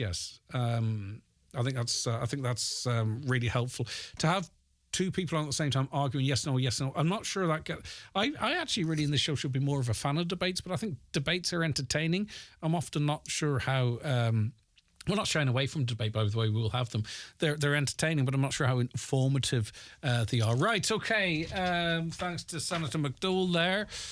Let us see. Taking a break now. The county's #1 talk show, the 9 till noon show on Highland Radio. Choose life. Choose fun. Choose not sitting at home getting bored. Choose something better. Something really fun. Choose Fundamania. Coming to the Brunswick Movie Bowl from March 1st. Choose regular, junior or family wristbands and enjoy some of Europe's top thrill rides. Choose fun for all ages. A legendary Fundamania event, 1st to the 17th of March. For details, see fundamania.co.uk. Creative Landscaping Works are the Donegal distributors of millboard cladding and decking. Thanks to its unique polymer resin construction, this decking and cladding doesn't deteriorate like natural wood and won't be beaten for durability. It also has superb slip resistance, even when wet, and every board is produced using recycled materials. Live life outside with millboard at Creative Landscaping Works, Lisnen and Letterkenny. See creativelandscapingworks.com. Do you need a UK address? Save hundreds of euros on custom charges shopping online with Space Hub Dairy. We provide a full virtual address mailbox service for all your business and personal use. Save hundreds, possibly thousands on custom charges with Space Hub Dairy. Call 048 71 87 8077 or online spacehubdairy.com for more details. This leap day, some things are absolutely guaranteed. Like boyfriends mysteriously going AWOL for the day, and 84-year-olds having 21st birthday parties. But another guarantee this leap day, and only in Ireland, is that one Eurodreams player will win €2,000 every month for the next 5 years. That's €2,000 a month for 5 years. Guaranteed.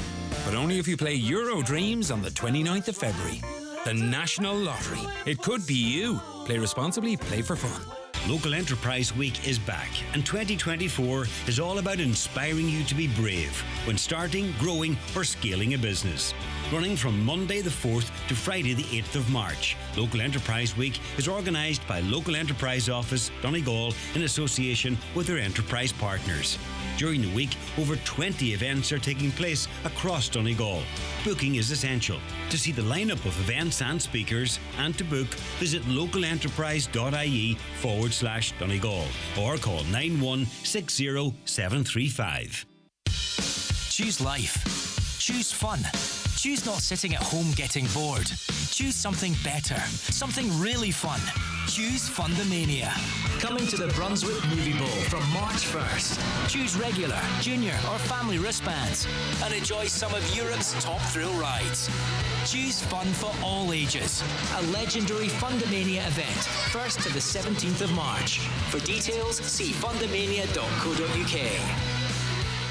Acres payments land in farmers' accounts. For more in your Irish Farmers Journal, here's Paul Mooney. Over 20,000 farmers to receive key farm payment this week. Hogget prices hit record high. Beef finishers losing close to €200 per head on autumn stores. Full reaction to EU nature restoration law. Milk price top-up for Arrivo suppliers. Beef and sheep farmers lose out on trade deals. Plus, we hear from 3 farmers devastated by TB outbreaks. All inside the Irish Farmers Journal. You cannot afford to miss it. Nutrius XL Yo with Lamb and Nutrius Yo with Lamb Crunch are formulated to ensure a vigorous lamb and excellent milk yield. Avail of our lambing season offer. 25 kg bags, buy 10, get 1 free. And €15 off per tonne in bulk. Available at your local Homeland store. Visit nutrius.ie for full nutritional information. I have exciting news to share at Mulford Tiles. We have prices beyond compare. Tiles as low as $13.99 a yard. Yes, they're really cheap. Transform your space without making your wallet weep. Laminate floor, no so neat, starting from just $10.99 a yard. Sure, we can't be beat. If you need bathware, don't you fret. With reduced prices, you won't regret. Sure, where would you get it? Mulford Tiles and Mulford Retail Park. We are open Monday to Friday 9:30 to 5 and Saturday 10 to 4. You can call us on 083 091 0707. Highland Radio are celebrating another birthday. We are inviting you to join us for our Highland Radio Birthday Bash on Tuesday the 19th of March in the Mount Errigal Hotel. Joined by the one and only Margot, myself David James, plus special guests Brendan Quinn, Declan Ernie and Patrick Feeney. This is a night not to be missed. Tickets now on sale. For more information, visit the outlet at highlandradio.com or give us a call on 074 91 25000. We'll see you at the Highland Radio Birthday Bash. Okay, and that birthday bash is on March 19th. It's going to be a great night. If you can get along, please do. If you want more information on tickets, give us a call here, 07491 25000, or go to the hotel or call in. As I say, it's great for you to be a part of it, if you can. In relation to our Your Voice, Your Community, Your Voice, Aquilas is very disappointed with that interview. You kept speaking about the problems they face, but never once asked any of them how they could improve our perception of them. Reconciliation is a two-way street. We had a conversation. You know, like, why should they always have to defend themselves? You know, it's about a better understanding of them as individuals, of a community. We're all the same, really, fundamentally. I'm not going to use an opportunity where, and we're going to do it over the next while. Of course, I'll challenge, but do you know, it's also good to focus on the good, which outweighs any bad in any section of society. You know, that's like saying if you know, a settled person come on the show and talked about what they were doing, I would say, yeah, but I was looked at the paper today and the first 4 pages were members of your community in courts. You know, because the general population the settled population doesn't have to, if the white settled population doesn't have to deal with that. They're not challenged at every turn that there are bad apples. So I wanted to have an opportunity where we talked about positivity as well. Michael McGarvey's Director of Water and Environment with Donegal County Council, with responsibility for the private Enhanced Effective Blocks grant scheme. Michael, good morning to you. Thanks for joining us. Good morning, Greg. And we have the positive news. It was we had it flagged that it could have been the end of next week or the start of this week, but be that as it may, it is this week. The online portal for the Enhanced Effective Concrete Blocks grant scheme is now open.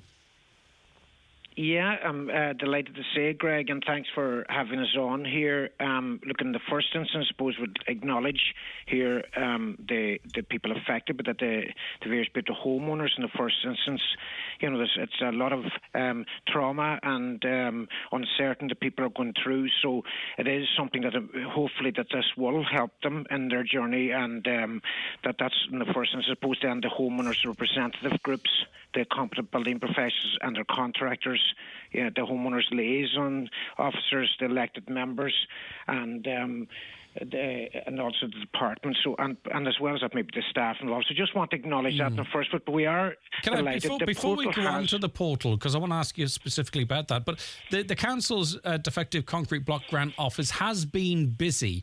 Perhaps not as busy as some might like, but quite a bit, quite an amount of payment claims have been processed to date. Yeah, and well, I would say in the first instance, Greg, extremely busy, and I just want to acknowledge that first of all. And I know it's been frustrating for people. People talk about, a vacuum in information. I suppose that's one of the reasons we want to get out there.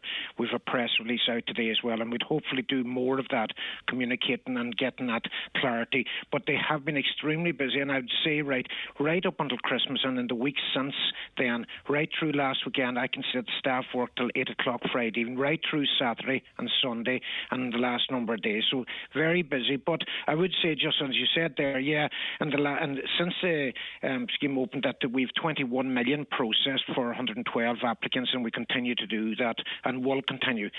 What I would say as well, Greg, that the portal isn't just opening, the portal has been open, but that it's now available to more of the applicants out there. So that there's over 365 applicants out there now who will have access and see where they are in the process, the payment they've received, etc. Right, talk to us about the function of this portal then. So presumably it's at a stage of the process that a homeowner is given access to this portal, because you talked of it being opened to a limited number that's now been expanded to over 350. So the portal becomes available to a victim of this crisis at what point on this journey through the scheme? I suppose what I would say in the first instance, and there's good information available on the council's website. I would say in the first www.donegalcoco.ie, if people clicking at one of the first links that they'll see there is the Enhanced Effective Concrete Block Scheme. There's good information on there, so I'd suggest anybody who's even thinking of entering or has been on it, that's a very good source of information.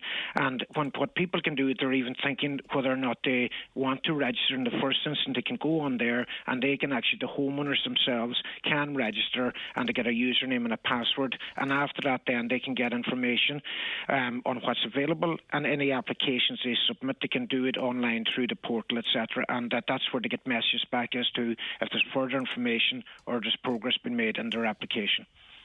All right, so but what does the portal, what service does it provide, and at what point does someone get access to it? Well, as I said there, that basically they can, if they have already registered, they can go on there and get further access to more people today. But people who haven't yet access, they can still register on there, as I said. So people can go onto the website, see how to go onto the portal, so register. Just to be clear, I've got cracks in my house. I've got an engineer out. He's determined that it matches the criteria for it to be referred to be bored. Right? Have I access to the portal at that point? Yeah, you can go on there. People can actually access in the first instance, go on and get the application form set.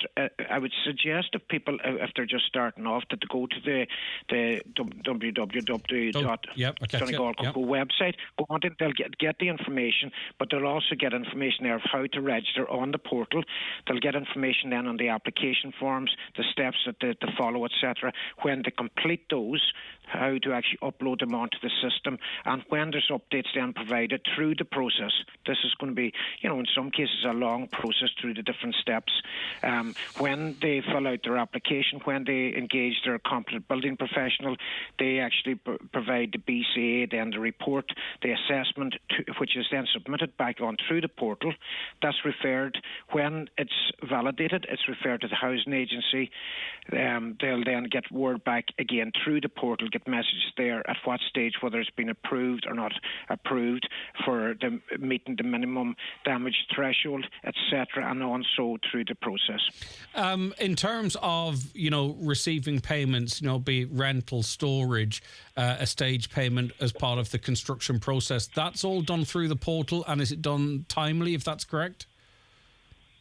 That's right, yeah. There's three parts, I suppose, and the updated system release includes for applications in respect. There's three elements of this ancillary grant on the online portal. Firstly, I suppose, there's the alternative accommodation, where the relevant dwelling is no longer, habitable or due to damage, or where the alternative accommodation is necessary during the carrying out the remediation work, and there was 15,000 available for homeowners for that first option. Secondly, then the ancillary grant also provides for storage costs of up to 5,000 for the contents of their homes while the remediation works are ongoing. And lastly, where immediate emergency repairs were required to be completed, they can apply through the portal and through the system again, and that's to the tune of 5,000.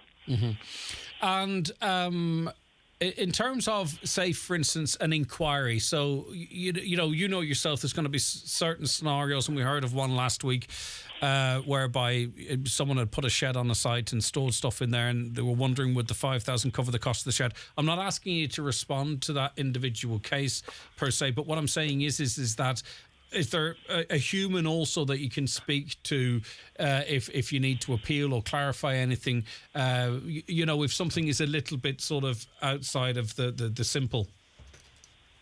Yeah, and again, what I would say there's very good information available in the first instance on the website. And myself, I wasn't involved directly until a few months ago, and I was able to familiarise myself. I found it user friendly. There's very good frequently asked questions sections there as well. But there's also on the system that for people want to submit queries, they can email in queries. They can put them in through the portal when they register, and we do try and respond. And what we are trying to do is professionalise this as much as possible. We have a very dedicated team there. We have technical staff, we have the administrative staff, we have our information system staff, and between us there's a team there, and I suppose the focus has to be on trying to get information as accurately as possible and as quickly as possible to respond to the queries from the homeowners. I'm not just saying it, Greg, but the point there really is I want to get that across.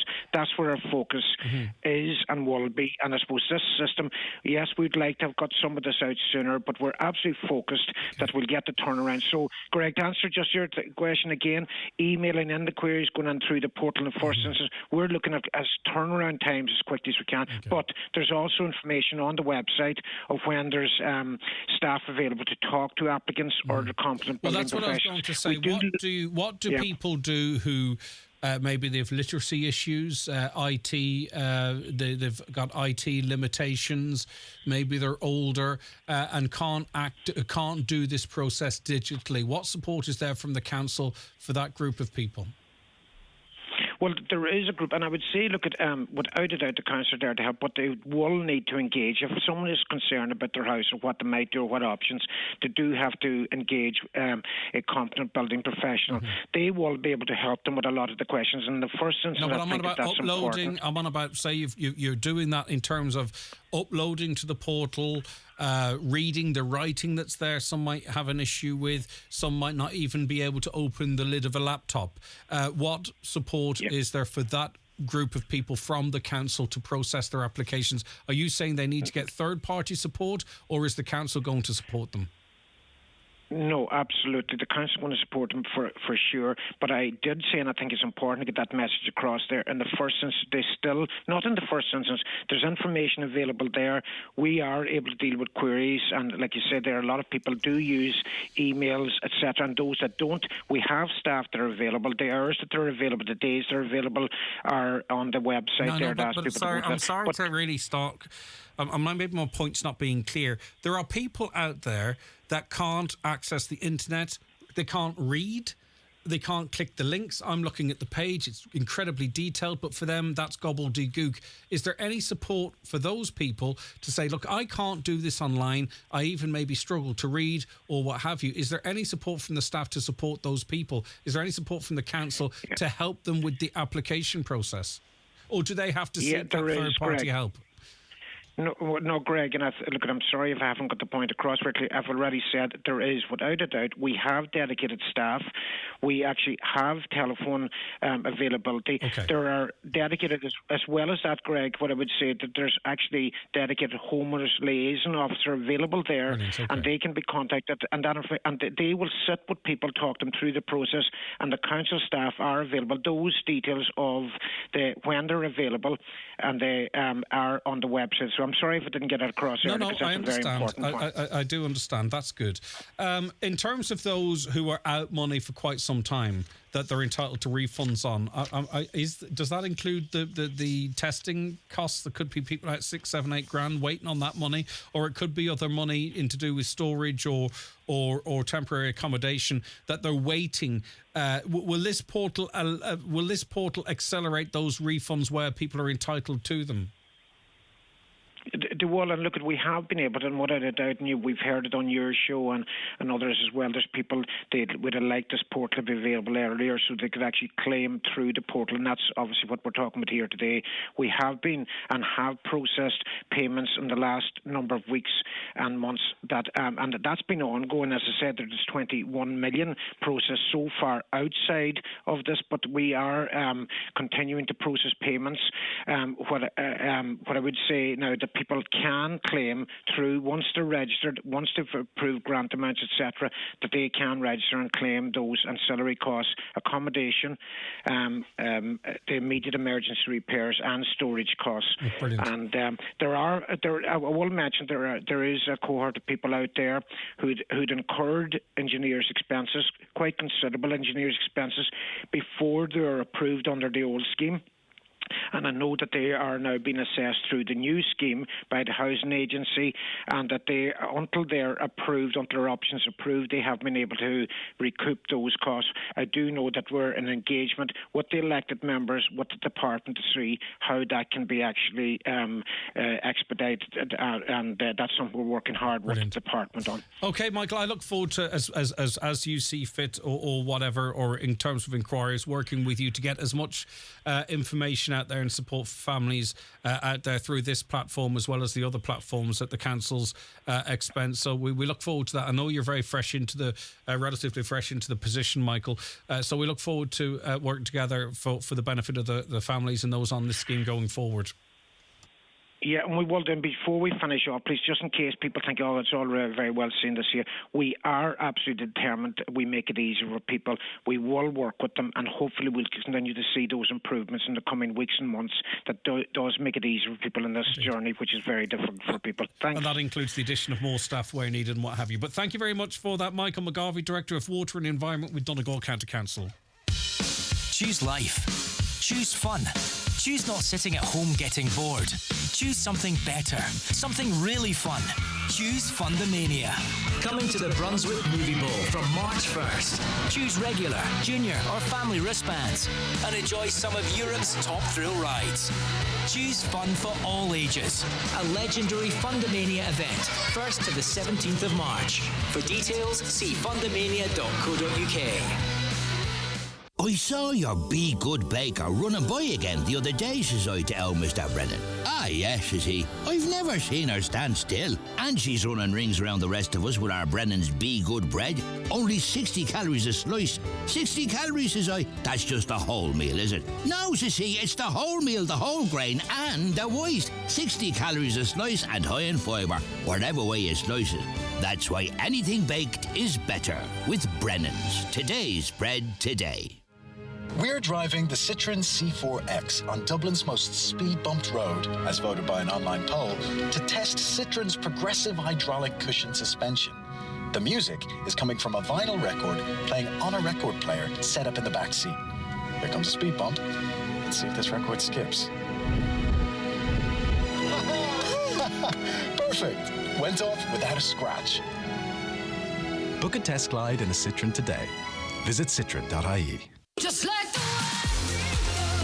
Lyra, live at Social Live Donegal this Friday. Tickets from €25 are on sale now. Additional charges may apply.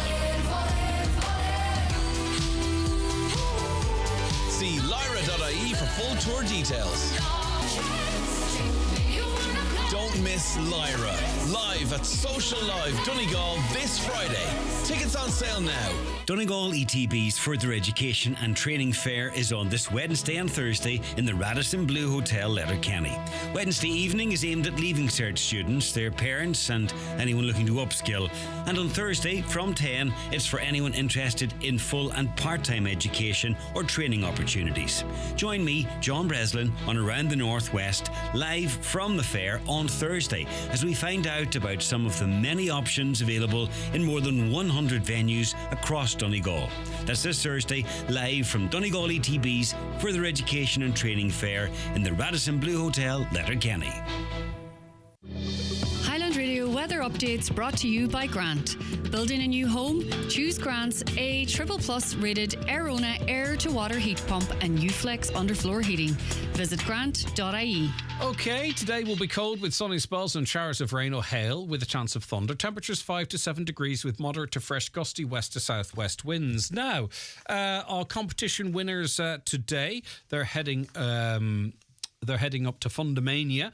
The answer correctly was Ballybofey. Frankie Quinn out in Stranraer. Frankie, just across the bridge actually was the answer. Well done. You've got a family pass to that amazing event running from the 1st to the 17th of March. And also Dennis O'Donnell out in Manor. Dennis, you are also taking your family for a fun day of entertainment. We've another set of passes to give away tomorrow. And I just want to mention too that John Breslin, he is the Don, I suppose. John Breslin, quite literally, is out and around the Northwest. He's coming live today from the Radisson Hotel for the Donegal ETB's 2024 Further Education and Training Fair, which is really well worth going down to, you know, whether you are starting out in your career or maybe you want to change of career or to look at different options. It's all there in the one spot down at the Radisson Hotel. Stay tuned because John Breslin's going to give you much more information in relation to that. Now, one of the highlights for me last year was the whole process of the Community Hero, and particularly its culmination with our Community Hero being selected. That was for 2023. It is back for 2024. And heading that up is our head of sales here at Highland Radio, Sean Quinn. So it is officially being launched today, Community Hero 2024. So I suppose, Sean, from the get-go, for new listeners or those that this passed by, talk to me about the Community Hero 2024. Yeah, so we're I suppose what we're doing, Greg, is we're trying to grow on what we did in 2023.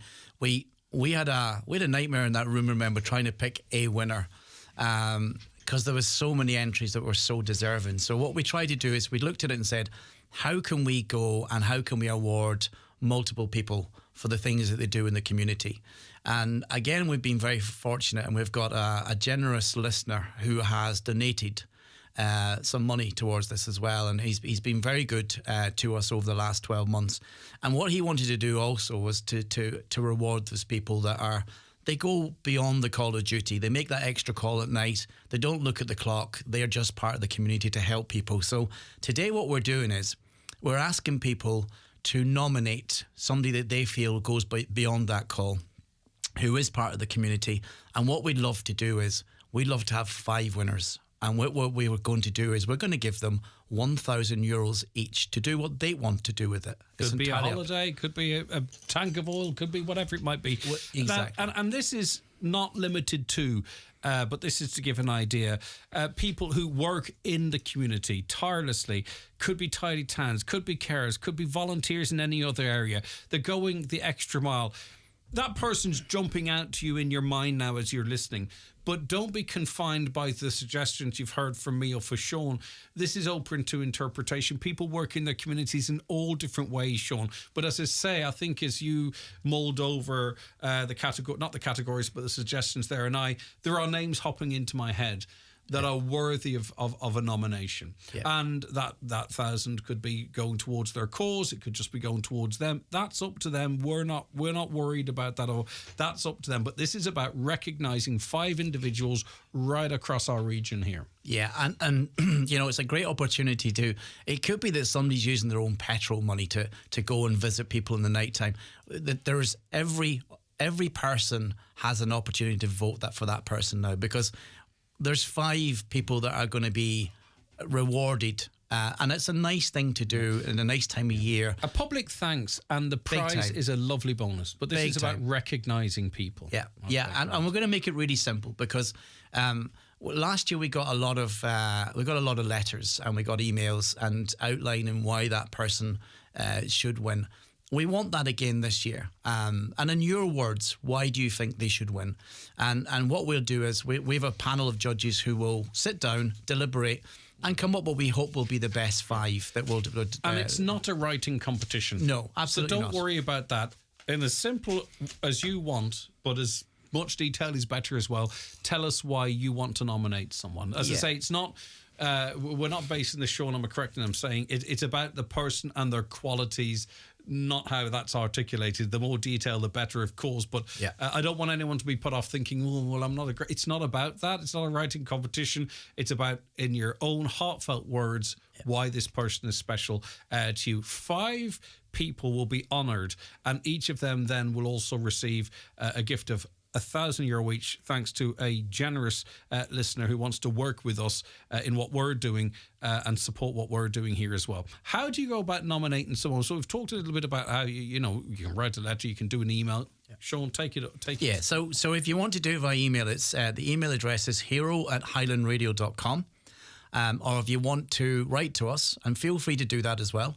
It's Highland Radio, Mountaintop, Letterkenny, County Donegal. And that'll come to me. We obviously have to have a closing date for this, so it's the 18th of March is the closing date for entries. And what we'll do is we're going to try and do this pre-Easter if we can. I don't know when Easter is. It's right. It's the end of March. I was going to say it's right against St. Patrick's Day. Right at the end of March. So we're going to try and do this. Now, what I'd love to do is we'd love to have a little bit of a secret element to this as well. So when you're nominating somebody, please give us your details as well. Phone number, that what we can do is we can ring you, we can get more understanding of this person.